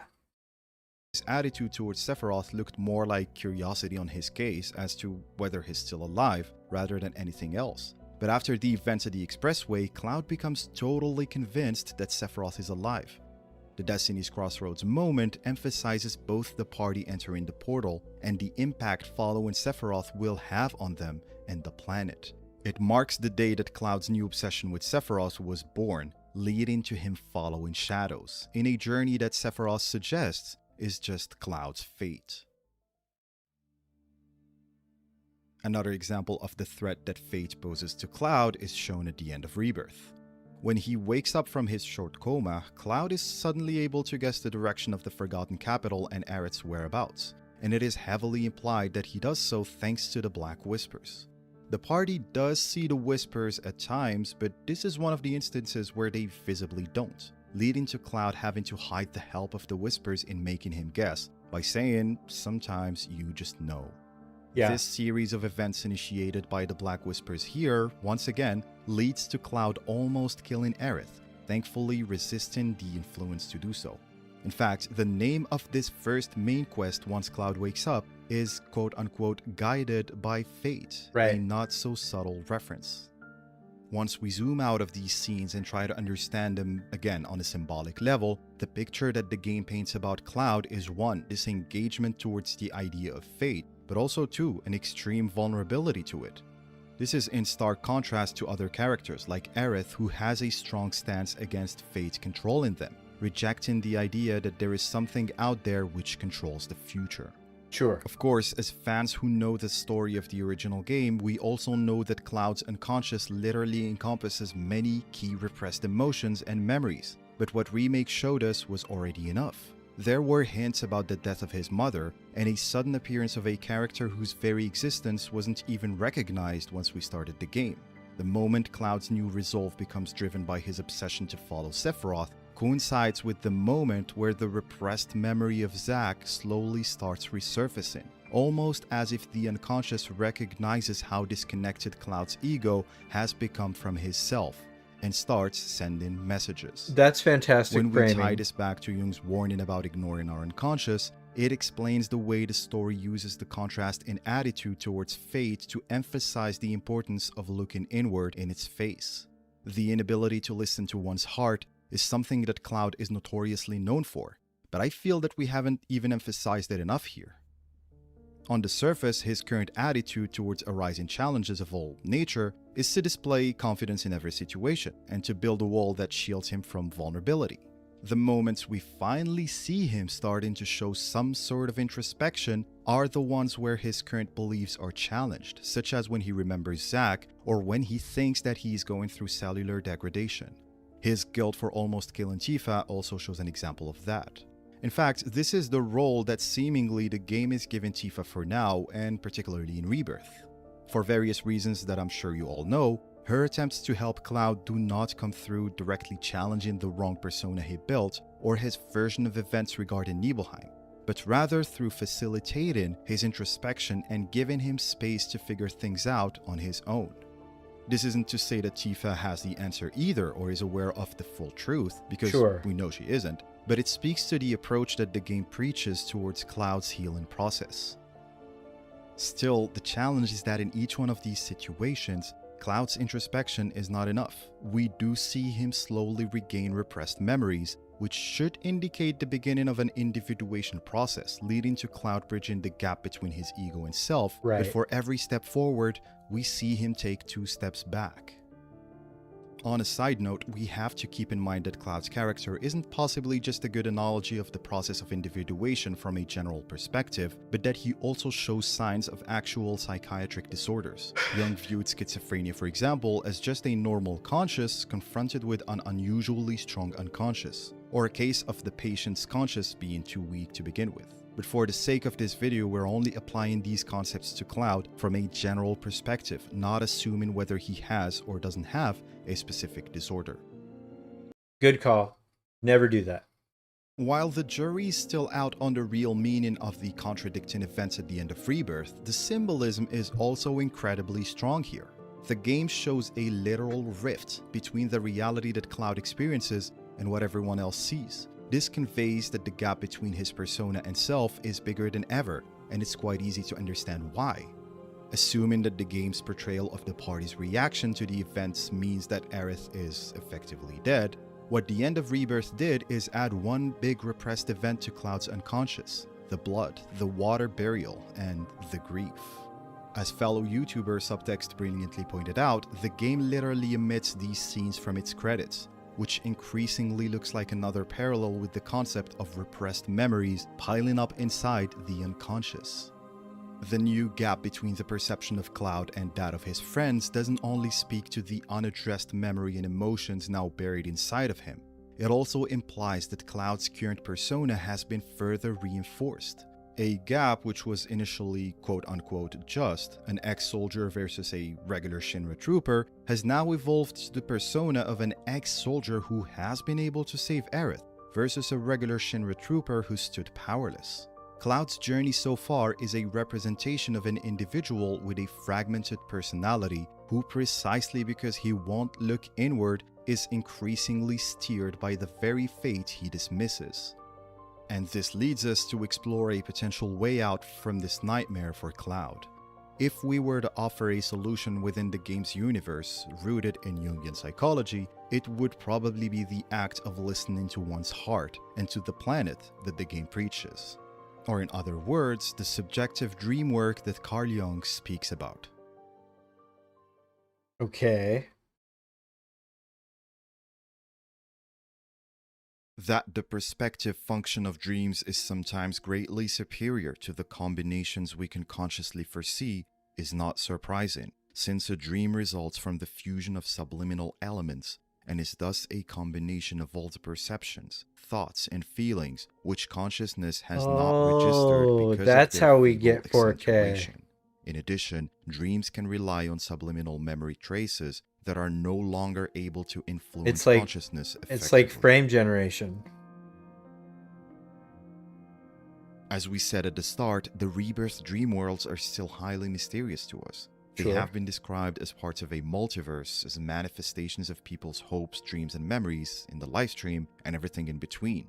The jury is still out on what they are, of course, and our purpose today is not really to understand their rules. Right. Instead, it is to try to understand what they're supposed to convey, in particular for Cloud. The reason we're looking at him here is the unique position he is in.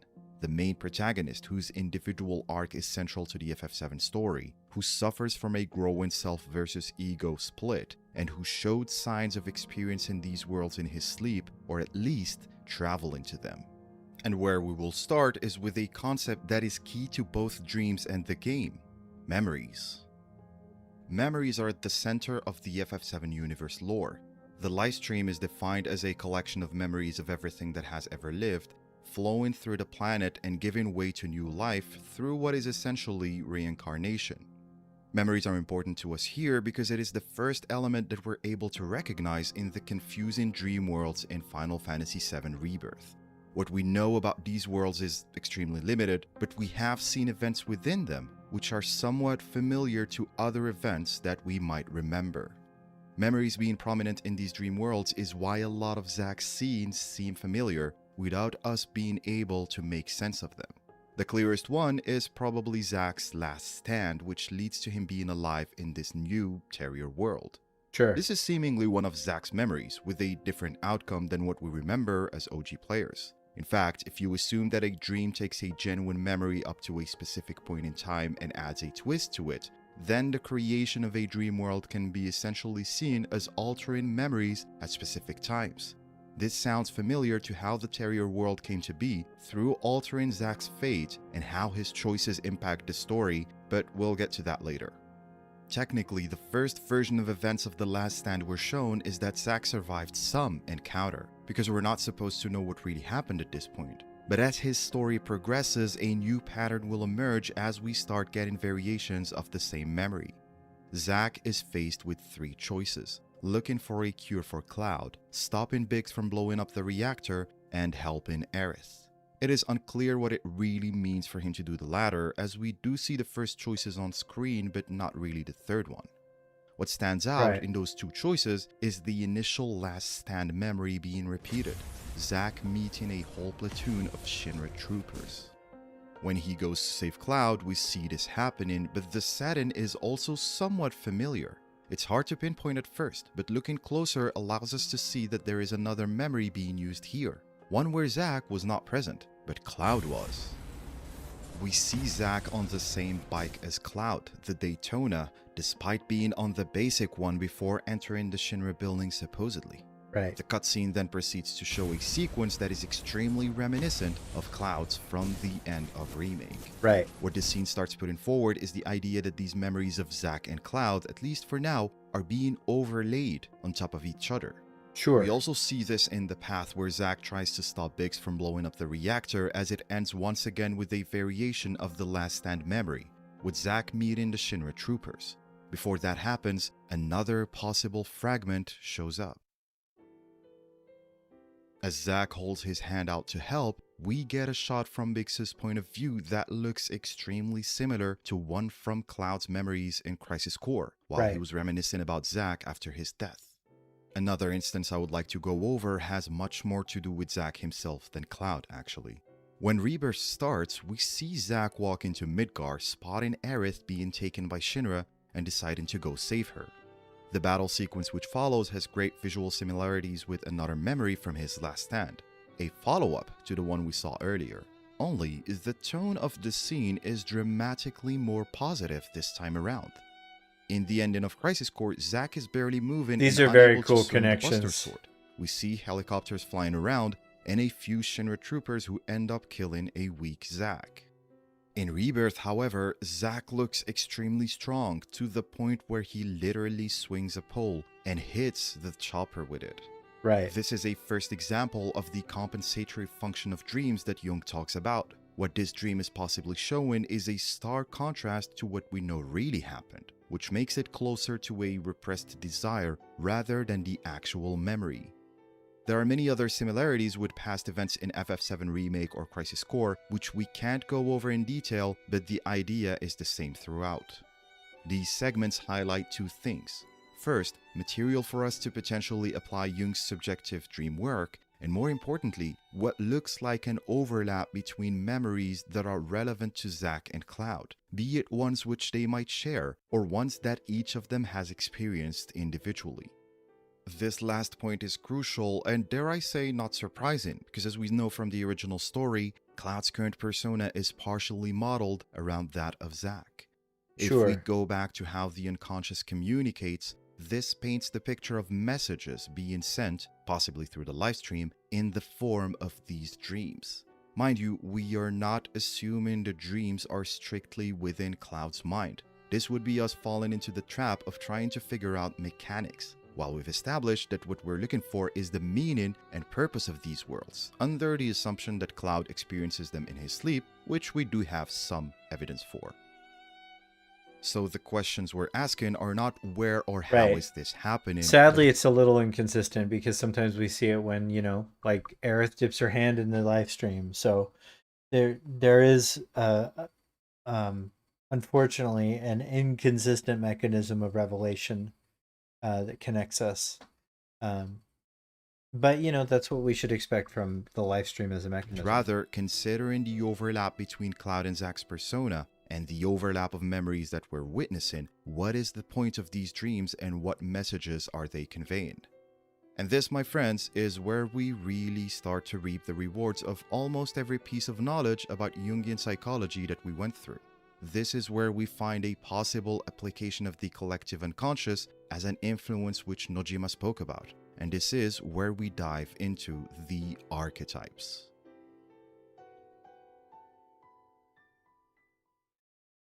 The individual may feel that his dreams are spontaneous and disconnected, but over a long period of time, the analyst can observe a series of dream images and note that they have a meaningful pattern. And by understanding this, his patient may eventually acquire a new attitude to life. Some of the symbols in such dreams derive from what Dr. Jung has called the collective unconscious. That is, that part of the psyche which retains and transmits the common psychological inheritance of mankind.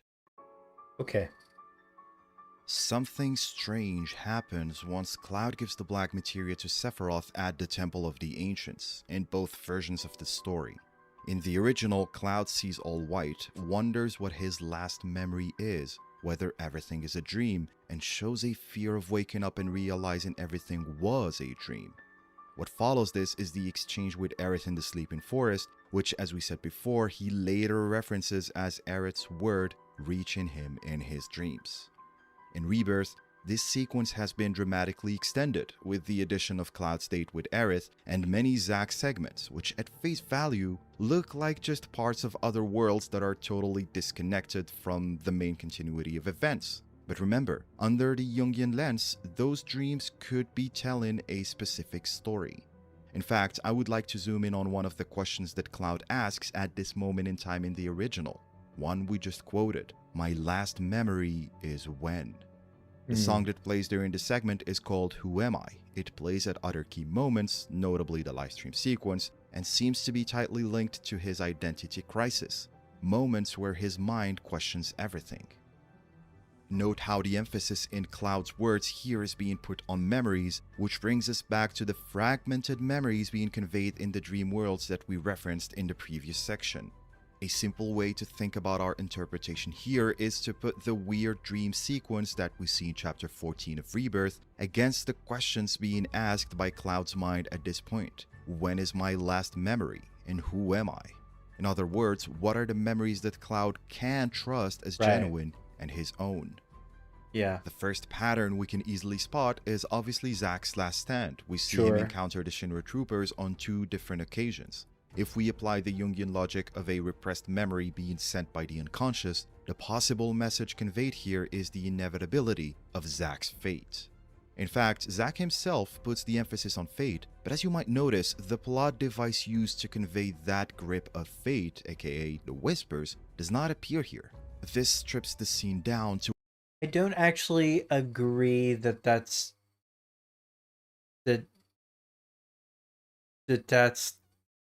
the message being conveyed.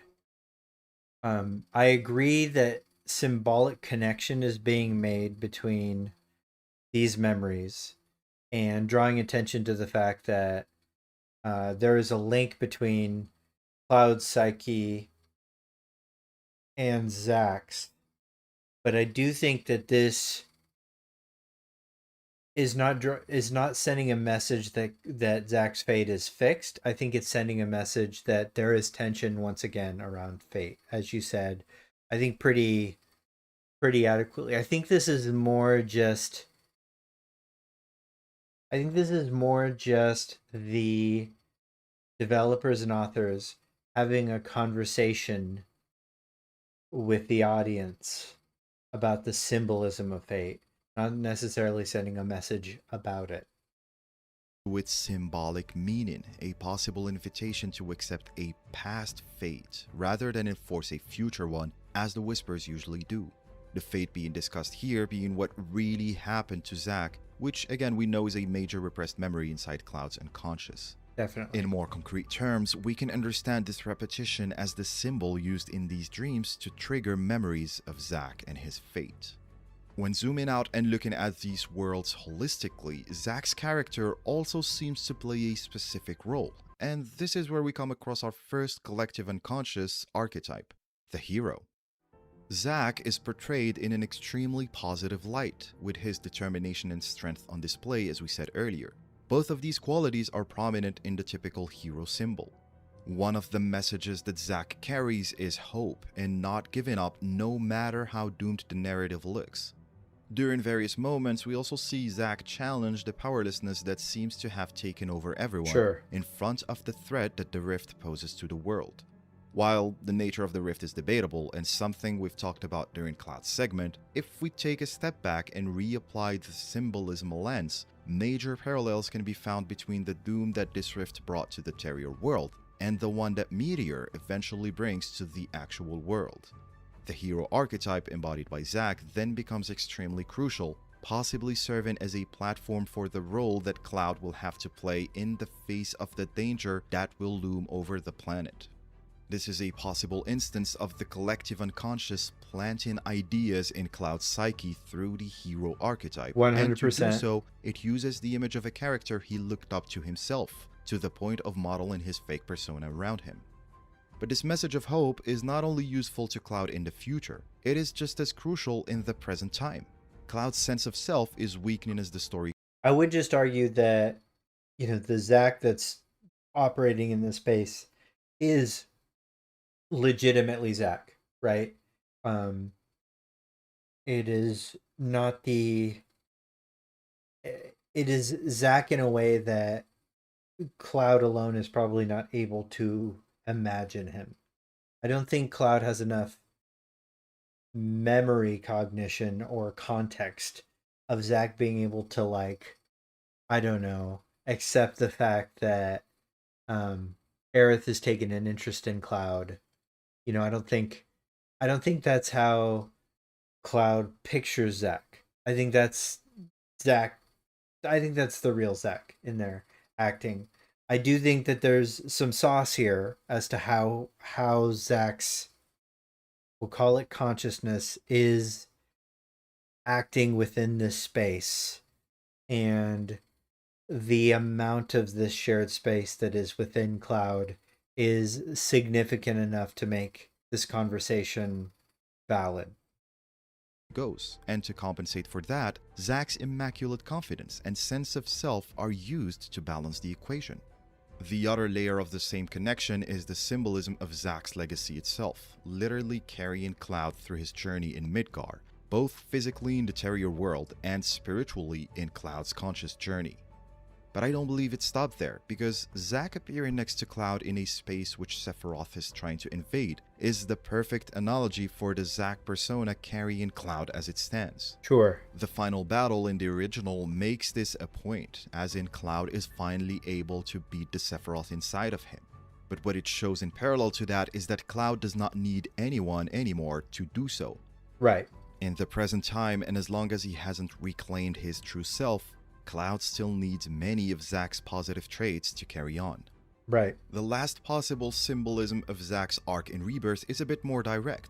The repetition of his words and his appearance in Cloud's unconscious experience a couple of times in the story has possibly triggered Cloud recalling Zack in the first place. In fact, you could think about Zack being saved at the end of Remake either as the memory of him resurfacing to later appear on a conscious level, or as Cloud's unconscious sending an alternative version of events to compensate for the current inaccurate recounting that Cloud remembers. Technically, the path where Zack survives and returns to Midgar is simply the opposite of what happened, with Zack dying. That's obviously a tougher sell, but I agree that is a valid interpretation. And Cloud entering the city with the Buster Sword instead. By establishing this compensatory dream, the question, but also the ambiguity, is then triggered. Who is the true ex-soldier with the Buster Sword on the run? And that seems to be why the game places emphasis on this specific point during the opening Zack prologue through the radio message of the Shinra troopers. The second big pattern that is apparent in this world is also linked to Zack and Cloud's fate at the edge of Midgar, and it revolves around survivor guilt. This is portrayed through the other seemingly major character in Terrier, Biggs. Throughout the story, the arc of Biggs consists of him wondering why he was spared, by whom, and why him specifically and not others. Going back to the overlap between the memory of Zack lending a hand from the points of view of Cloud and Biggs, we stumble upon another possible conversation that Cloud's unconscious is triggering, revisiting his survival and questioning why it is him and not Zack who escaped death, or the others in Nibelheim for that matter. The symbolic conversation keeps being brought up as Zack matches Biggs' doubts with encouragement to look forward and not back, and to make the most out of the time he's been given. But note that we're still dealing with the unconscious and its jittery nature. Biggs' misunderstanding of Zack's invitation to hold on to one's hopes and dreams, with him deciding to keep blowing up reactors instead, is a reminder of that. The symbols don't really lie in the outcome or the technicalities, but rather in the conversation itself. One of the great parallels between Cloud's conscious words and the symbolism in those of Biggs is Cloud rejecting the idea that he's a hero because of not being able to save Tifa. This mirrors Biggs' doubts, and particularly him saying that he's not really cut out for the role of a hero, and that he prefers a supporting role instead. A case of self-doubt being projected onto a different figure, Biggs, and contrasted with the heroic Zack persona that Cloud wears, serving to open the conversation and possibly resolving the inner conflict between the two opposites. Remembering the subjectivity of dream work is key here, because Jung's framework does not ask the question of whether Zack or Biggs strictly represent Cloud. Rather, their arcs and conversations convey an overall message, one we could trace to critical parts in Cloud's unconscious and his quest towards becoming whole. I'm buying this This symbolically, concept is but not particularly literally. important as we address the role of another major character in these dreams, Aerith. One of the key archetypes in Jungian psychology is the anima or the animus. These represent respectively the unconscious feminine side of a man or the masculine side of a woman. About the animus, and we can apply the logic to both as they're simply counterparts to each other, Jung says that it is a psychopomp, a mediator between the conscious and the unconscious, and even the personification of the latter. The function of the anima provides possible explanations for the role that the story gave to Aerith, possibly acting as the psychopomp, or guide to Cloud's conscious as it strayed into these weird dreams after giving Sephiroth the black materia and facing this identity crisis. In fact, one of the key lines in Rebirth we hear from Aerith in what parallels his dream in the original story is inviting Cloud to find his true self. Okay. Note how we're only talking about early stages of individuation here, which is an important distinction because the most important repressed memories in Cloud's quest to unveil the truth are still far ahead in the story and will happen with the help of Tifa much later. In that sense, her role in the story could also be perceived in the form of another anima or psychopomp symbol, possibly in a more apparent and crucial way, as she becomes the key to guiding Cloud through his unconscious in the livestream sequence. Throughout the dream, the anima guides Cloud through this world and offers him the white materia. We have decided to stay away from the intricate mechanics of the dream worlds and physical object transfer so far, so the simpler way to look at this is to understand the role of the white materia in the Final Fantasy VII story. The white materia signifies purification and countering destruction, so Aerith offering such key object can be interpreted as an attempt from the anima to aid Cloud in finding his true self.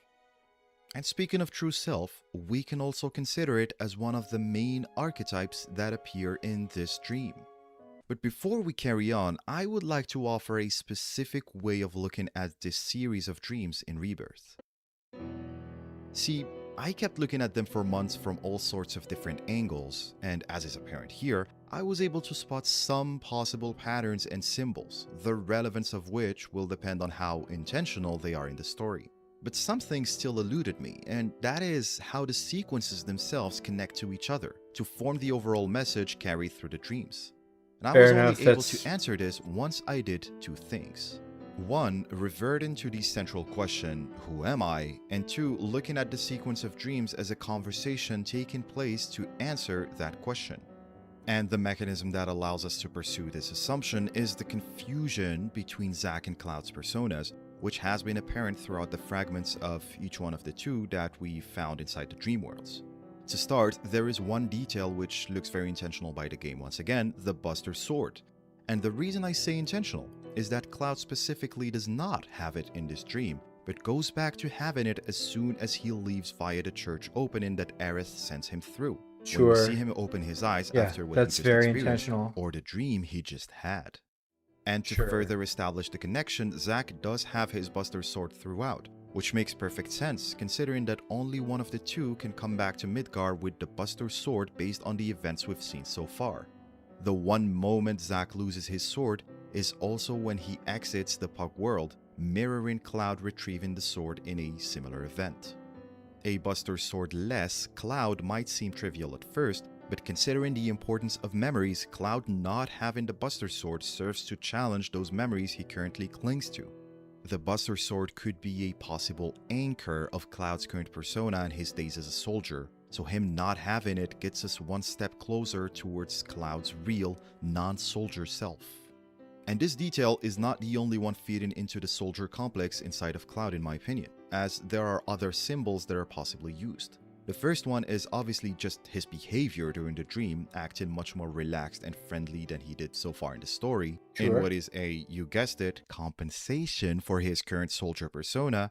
And the second one, funny enough, has to do with Stamp. While we will try not to read too much into the breeds that differentiate the worlds, as this is one of the most abstract mysteries we still have about the story so far, some details found in their designs are curious to say the least. Many players have pointed out that the Chihuahua Stamp model is highly reminiscent of Zack, particularly when we see him dragging another dog in one of the in-game posters. Sure. The fascinating connection, in my opinion, shows up once we look at the entire image and see the similarities between it and Zack carrying Cloud back to Mythgar. The unconscious white dog in particular has the same left arm bandage that Cloud has, in what seems like an intentional hint on the status of Cloud's real self at the moment. The Stamp model used for the Chihuahua world, where a Cloud without a Buster Sword wakes up, is also the first one out of every single version we've seen so far to not have clear soldier-linked features in its design.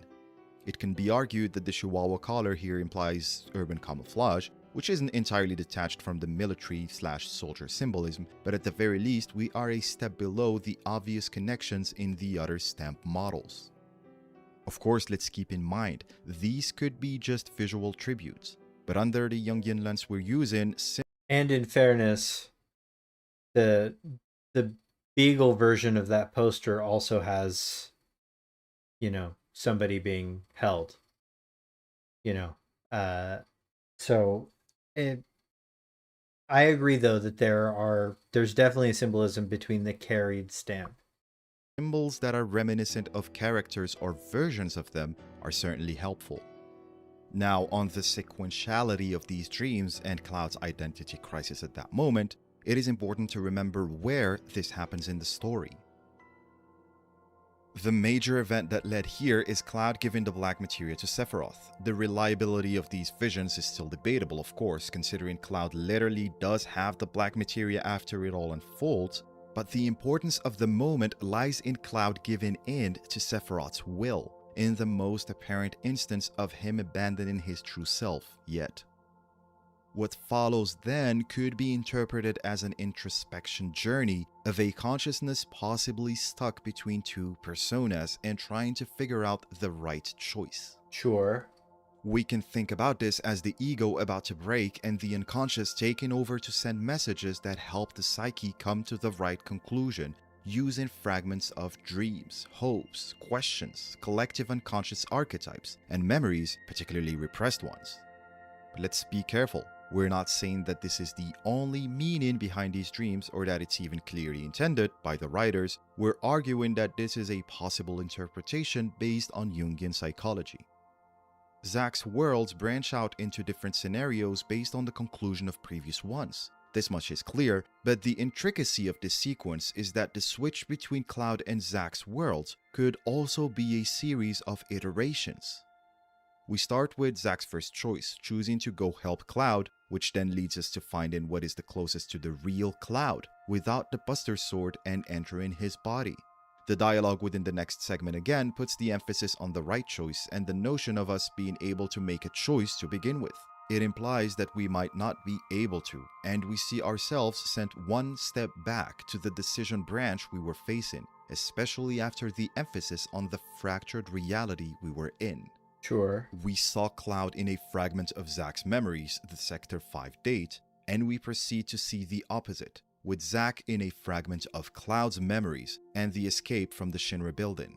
The encounter, however, ends with a symbol of Zack's actual fate, and we're left with little choice but to go back to the other path we were exploring. The next sequence leads to the picture that Aerith and Cloud take, but there is something strange here. First of all, we have a very prominent stamp poster with the unconscious white dog in the background. Sure. Secondly, the photographer initially does take a picture as we choose a pose ourselves, but once we go out and back into this dream, we realize that Cloud and Aerith are still arguing with the photographer, as if we did not take a picture. We will not elaborate on this, but the confusion around whether a specific picture exists is one of the key tension points in the biggest FF7 mystery, the Nibelheim incident. It is a possible path to explore, but it might be a weak one. Before we revert back to the photographer and this world, we move one step back again to the other choice that Zack would have made, stopping Biggs from blowing up the reactor. This sequence is where we get the big conversation between Biggs and Zack about survivor guilt, purpose, taking back one's life, and the general notion of choice. Sadly, it ends with Biggs and Zack meeting their respective fates once again. As we flash back to the other path, Aerith invites Cloud to go. I don't actually know if we're saying that Zack dies that time just because he jumped off. Because again, there could have been a church below, and fall damage doesn't seem to have any impact on soldiers. Go to their spot, one of her most favorite places, which then leads us to Zack sitting right outside that same spot. This is one of the main reasons why I suggested looking at these dreams as a sequence and not as independent events. Of course, the sequence isn't clear because of the confusing nature of dreams, and considering the thematic importance of Aerith's church, the level of intention will still be unclear. Sephiroth chases Zack away, and we reach the crowning moment of this dream sequence. We see the anima, the psychopomp and guide of this dream, offer an object of purification to Cloud and send him back.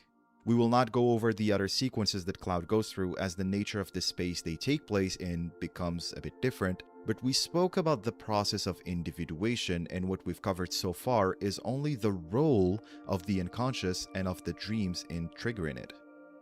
What I would like us to do next is to imagine what this process looks like once it is fully achieved, something that we are yet to see in the remake trilogy.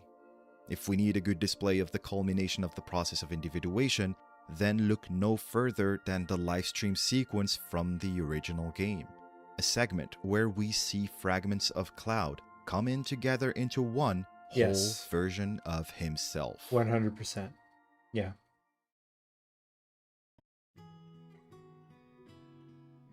With deeper insight and experience, these apparently separate acts of compensation arrange themselves into a kind of plan. They seem to hang together and in the deepest sense to be subordinated to a common goal, so that a long dream series no longer appears as a senseless string of incoherent and isolated happenings, but resembles the successive steps in a planned and orderly process of development. I have called this unconscious process spontaneously expressing itself in the symbolism of a long dream series, the individuation process. The original livestream sequence serves as the ultimate resolution of all the big mysteries the story was putting forward, and unsurprisingly, all of them had to do with Cloud's identity and past. The setting is his subconscious, as recognized by Tifa, and the first sight we're presented with is the existence of multiple Clouds. These versions act as fragments of his currently broken psyche, with what looks like a higher layer of his consciousness hovering over the entire space, unable to resist the pain of this fracture. This picture paints a psyche that has lost its sense of self and is unable to figure out who Cloud really is, giving us the perfect setup for a process of exploring the unconscious and what it has been preserving all throughout Cloud's journey. The fragments sit at opposite sides, and each one of them represents a specific part of Cloud's self. The wholeness can only be achieved once these fragments are recognized, addressed, and integrated, a perfect description of the individuation process. In the Pretty first perfect. fragment, we explore Cloud's memories of the Nibelheim incident, with him arriving there as a soldier along with Sephiroth. Tifa, however, notes that this is not him, that he was not in Nibelheim 5 years earlier. While the process might seem smooth in hindsight, individuation is not easy or painless. Jung notes that there is no come into consciousness without pain. In Cloud's case, we can see how this memory being challenged causes him to drift away once again. This will keep happening, and we will only see Cloud surpass this once he has truly recovered his true self. The second step highlights the impact of the first event. Because he realizes that he was never a soldier, Cloud's most precious memories are also being questioned. He struggles but eventually remembers his genuine version of the promise with Tifa, which helps toward the objective of affirming who he is. That alone isn't enough, however, as he doesn't have enough confidence in himself to fully integrate all the other fragments. The rest of his whole self is still missing. At this point, Tifa asks Cloud to look for other memories, but notes that memories are not always reliable because they are remembered consciously. Instead, she talks about looking for a memory locked deep within his heart. Sure. The idea that Tifa is presenting here is that consciously remembered memories are not always reliable, whereas the ones buried deep inside our unconscious cannot be faulted. This is the game directly referencing the idea that what is buried inside cannot be experienced in the same way we experience conscious More like the memories, Yggdrasil and probably holds the key to the truth. The next memory that eventually gets Cloud back on track is the internal motivation behind his external actions. Little Cloud expressed a desire to join Soldier, but the reason why he did wasn't consciously apparent. Inside his unconscious, Cloud remembers that that reason was to be noticed by Tifa. And this causes another fragment of Cloud to emerge, a young self who does have a good recollection of his and Tifa's childhood. This fragment was buried inside his unconscious and is finally resurfacing by the chain of questions we just went through. Sure. We are then led towards another piece of the puzzle, a memory that this little Cloud notes is very important to him, feeling left out by the group of the other kids in the village.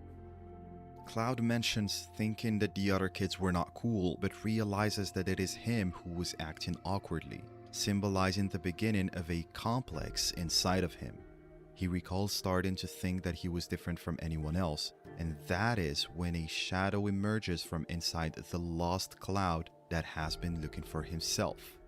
This is the perfect application of the shadow archetype we spoke about earlier. Right.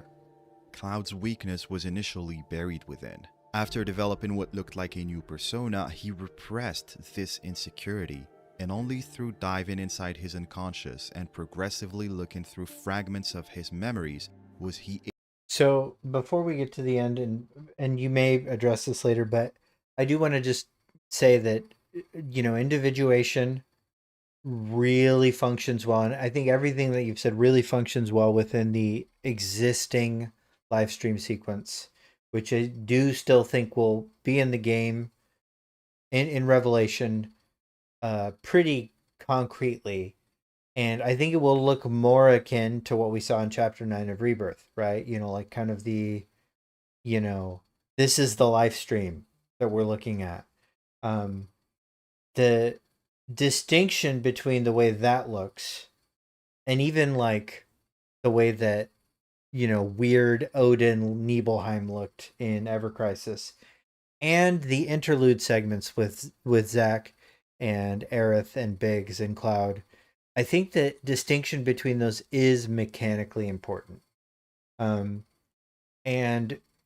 I really like how strong the visual language that connects, a lot of Cloud's memories of Zack to the interlude sequence. And I do recognize that it's in his dream space that we see it sometimes, but I really do genuinely think that besides just the psychopomp, that the core mechanic that differentiates the way we experience those things is Aerith. And I do think she is the one that is writing these experiences and keeping these dream worlds in the level of, we'll say, uh I guess, together, that they are they're more substantive, I think, because of Aerith. I don't know if you mentioned this, but she does reference the space as her dream. This is my dream. And all of the characters that appear seem to have a very specifically connected to her, lore justification. Biggs is the only real only real member of Avalanche that's discussed at length in Traces of Two Past, right? So you'll avoid spoiling it. So okay, I kind of halfway through it, so you may redo it. But so Kyrie is also mentioned as having known Aerith in The Kids Are All Right, and she appears here. Elmira obviously has a very significant role in Aerith's life. So Biggs, Kyrie, Elmira, and then Marlene, very specifically, we had that connection that Marlene and Aerith had in Seventh Heaven, where she touched her. There was that, understanding, that like kind of mystery box was being written. It sort of really indicates to me that the nature of the interlude dream worlds is written by Aerith. Maybe because she's Cetra, and that allows her to maintain more corporeality, or maybe because of the white materia. The causal beginning of these dream worlds may have been what she cast on that portal. Like the very mysterious thing that she, the purification that she cast on the portal.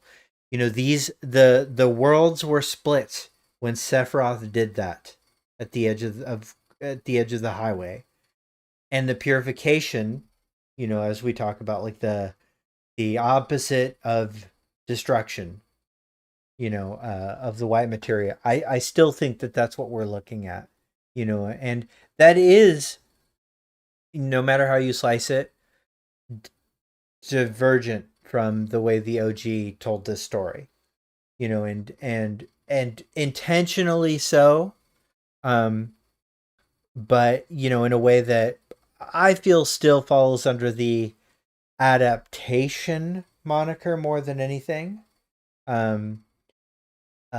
Reimagining is also, sure, it's too broad of a category, I think, for it to be meaningful or useful for us, because it could have been reimagined as a sequel. It could have been adapted as a sequel too, but we're in the broad categorization problem thing.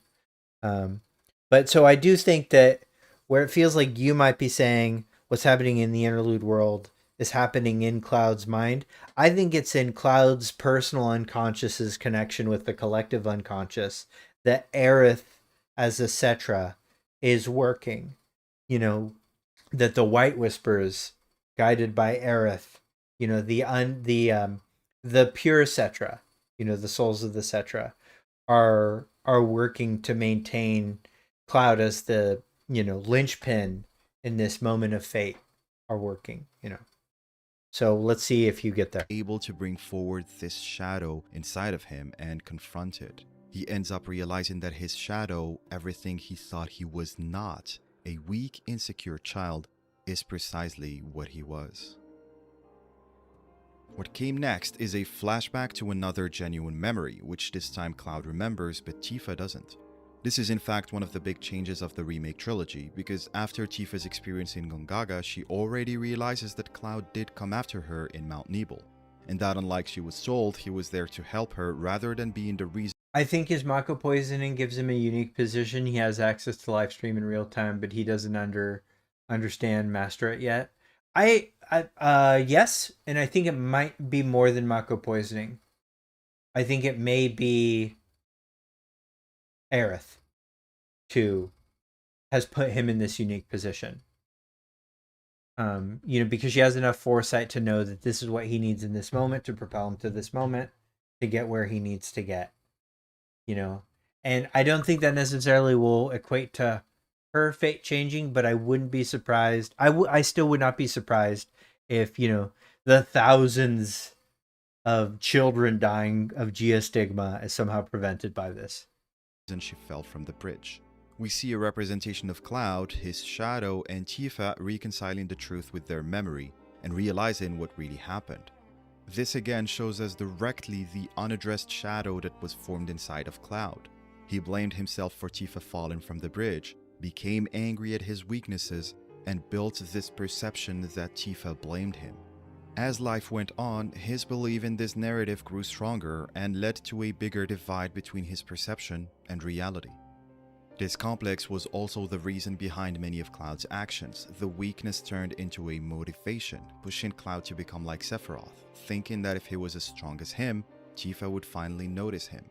And while he did live through this illusory dream for a while, nothing could change the fact that Cloud's embarrassment and anger at himself was never analyzed, processed, or integrated into him. As Cloud demonstrates it, masks that we wear on the outside are not always bad.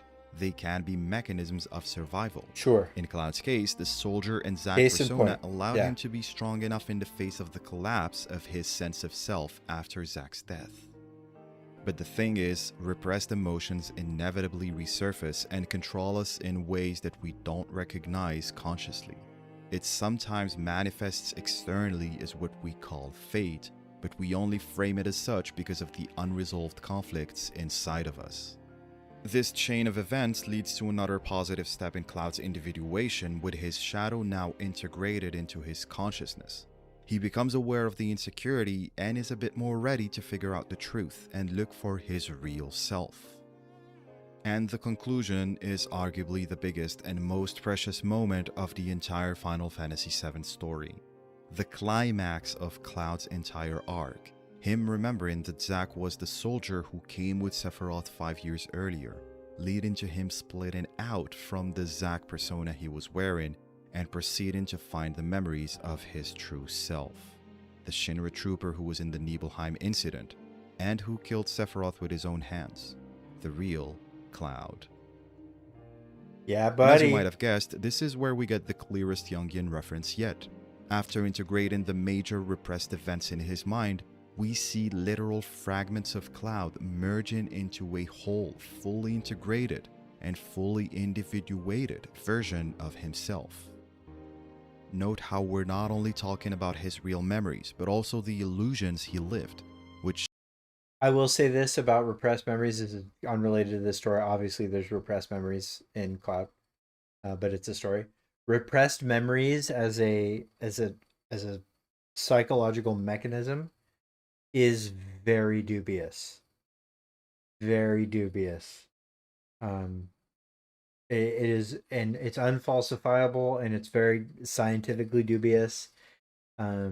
It's very pop psychology. Always be wary if a psychologist ever tells you something like that. Always feel free to get a second opinion. his fake soldier persona is also part of, as it has become an integral part of the new Cloud.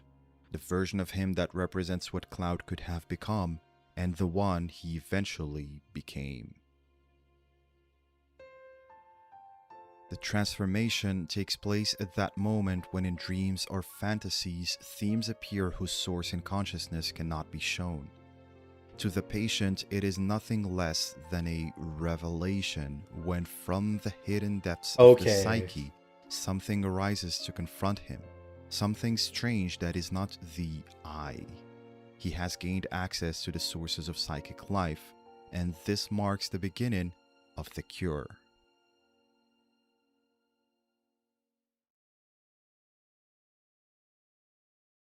Something amazing happened while I was writing this video. Something that has completely changed how I view the Final Fantasy VII Remake trilogy. Something that made me realize what the point of the story is. In fact, it wasn't one discovery, it was much more abstract and scattered. The first realization came when I reflected on my experience throughout working on the topic itself. I realized that this alone pushed the boundaries of my personal knowledge. The worlds of fiction and stories impact us in ways that we don't always expect, and a video game literally made me do something which I probably would have never done. The second realization came from news about the game itself. FF7 Revelation was announced while I was writing this script, and as weird as it sounds, the title alone made me figure everything out. Well, when I say everything, I don't mean the answer to the mysteries. I actually mean something bigger. The title made me finally understand why Remake feels the way it does and what my attitude towards it and its mysteries should be. This topic and this reveal made me realize how the writers have incredibly integrated the two narrative layers within this journey, the characters and the player's story. I said earlier that this game feels like the original having a weird dream, trying to remember itself. And while my gut feeling could still be right, my questions are probably not. I spent so long trying to translate this feeling to mechanics. How is the dream being constructed? What are its rules? When or where did it emerge? Yet, I should have been asking a different question. What is the dream supposed to convey if it is one? I realized that the story might be trying to remember itself, but also that it might never be able to. If you I really like Young's that words, last transition. Our whole self is not who we once were or who we think we are. The blue It is sky who transition we was can become pretty. once we have fully integrated everything within us. And what the FF7 story is experiencing is exactly that. It is going through its own individuation process. I believe that the remake trilogy is FF7's livestream sequence.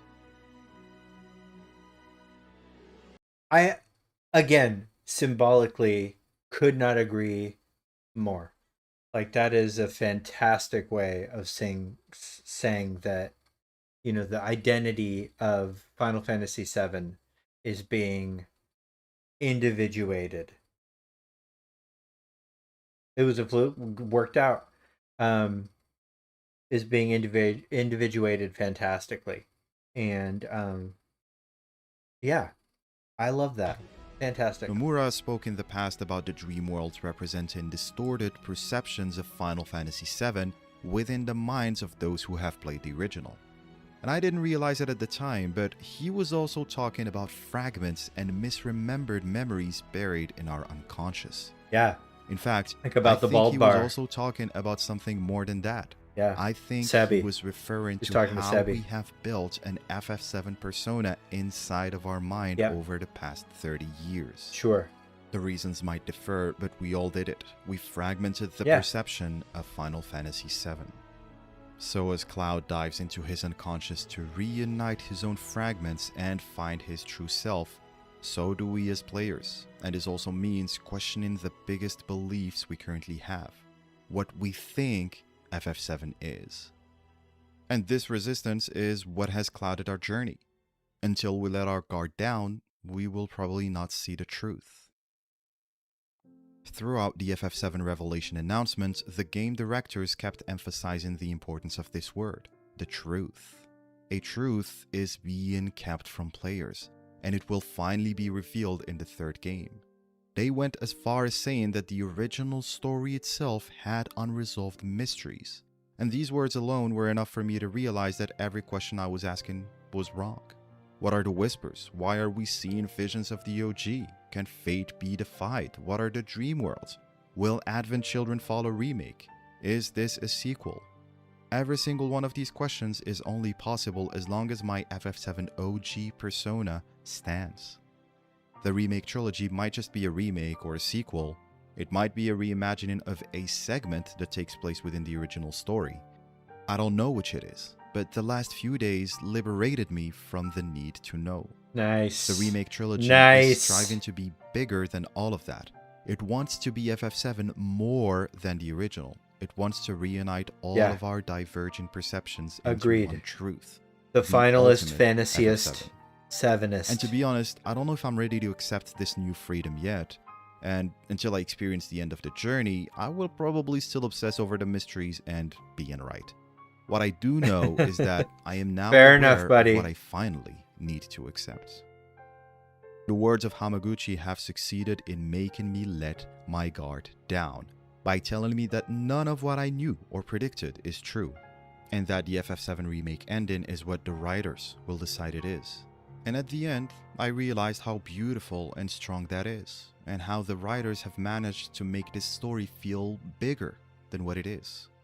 FF7, like Cloud and ourselves, is going through a transformation, one that has brought both fear and joy for the past 7 years.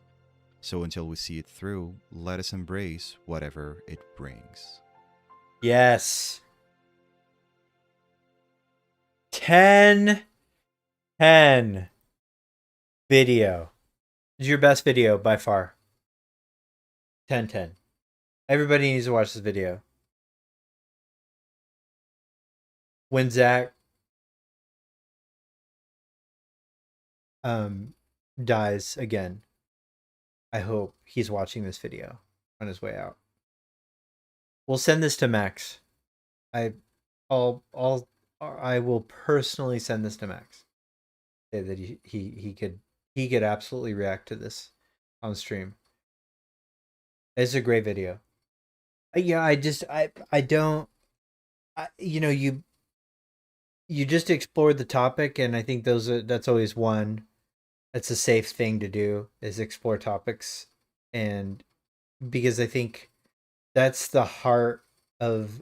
I think that's the heart of how this games community stays thriving, is when people explore discussion, and that's what you're doing. You're creating discussion points. You're not creating argument points. You're creating discussion points. You're not this video was very free of what feels like agenda, and I have a tendency to do my agendas creep in all the time. We all of our agendas creep in. We're human beings, and I'm doing my best to like free myself of agendas when I talk about this game, because I do think that's what makes the community thrive the most. And so I think this is a good community building video, because it really does allow us to topple the biggest topics of Final Fantasy VII, which are individuation is a great central message of Final Fantasy VII, and exploring how we do that.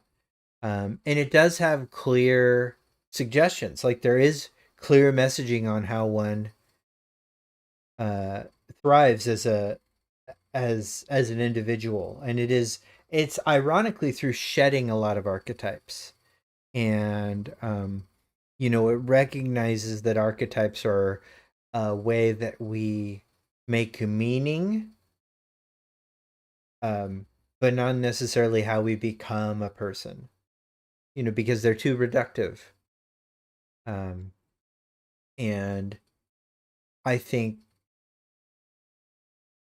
through using some rather strong Jungian imagery, like the shadow self is a very common trope in Japanese media. It's one of their favorite things that they gathered from Carl Jung, and that imagery does appear in the live stream sequence. But there's something really revolutionary, I think, about the way the Cloud's character really comes together, and it's in shedding a lot of those things. It's taking these archetypes that we all, as we grow up, put together, and then it deconstructs them, and that's what makes the man, is the deconstruction of these tropes that we create, um, for what a person is, for what our individual should be. And that's not a criticism of Jung. If you read Jung and how he describes individuation, he does describe a variant of that process. Um, but it isn't. He doesn't use language as quite as stark as I just used. There is a lot of clear distancing from things like toxic masculinity that appears uh, in this game in particular, that I think are really good, that I think parallel the messaging that the game has about how particularly commodity based uh, society, capitalism in particular, will, like, its end game will create these notions of a hero that are based on what society can take from them in this really unrealistic and impossible way. And I think the Cloud's journey in particular confronts that in a way that we need now, and uh, especially as we get into things that, as we start entering what could really, the difference between Shinra and our current republic is that they found a power source that was so unbelievably effective, that also had all of these other things that it could do, like magic and things that put AI to shame, things that make our AI really weak in comparison. We're rounding this corner technologically, where things like, I hate to say it, but things like super soldiers and like compound V, are possibly in our grasp. Like the impact that AI has on art is really clear, and we talk about that a lot, and we have a lot of fear around that. I have a lot of fear around that. There's a lot of regulation that probably ought to come, but when it comes to medical science, AI's applications in the future are Pandora's box. And uh, as much as curing cancer is on the horizon, and I hope that happens, and if AI gets us there, then I'm all for that. There's this other side of it where we're going to get a Sephiroth. It's like these things can happen, and who's at the head of AI right now? Is it the peaceful people? Is it the Aeriths of the world? or or is it the Shinras of the world? And is there lessons to be learned about that? So this individuation process, and how the self-actualization journey that Cloud has, and it's one that we're all having, where we have this journey, and we're confronting this world that's mirroring the world of Final Fantasy VII. And so how we confront that world is so important, which means that our actualization process has to be, you know, confrontational to those things, and, honest, about things like pride and ego and fear. And I do mean, I don't mean the Freudian ego. Um, I mean the egomania, that the word has a little bit. Yeah, it's a complex, connotation. So yeah, I personal and social depth of FF7 is unmatched. It is, and I don't think that they've let off on that at all. Regardless of 10-second goofy sequences in the bald bar, or you know, or Red 13 doing the moonwalk. I don't think any of that's gone. at all. I think they've really leaned in, and they are rewarding people that pay attention. But I think even people that have like a cursory glance that don't want to pay attention to all the little world building things that probably understand this. You know, AI Sephiroth. That's just what we need. That's Chadley. Um, it's such a good video, Steed. I wanted to watch the video before I had you on, but I'm obviously gonna have Steed on. And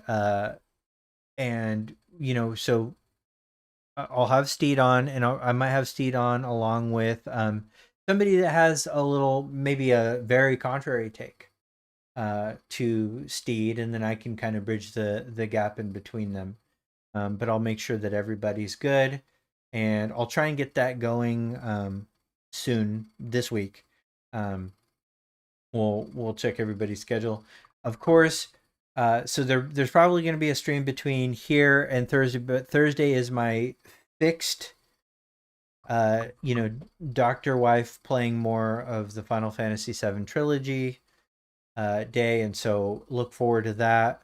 I've had really good viewership through all of this, and I really appreciate everybody. Hopefully, I can figure out what the hell is going on with Twitch and why I'm not able to dual stream anymore. But I'm sure that I can figure that out between now and then.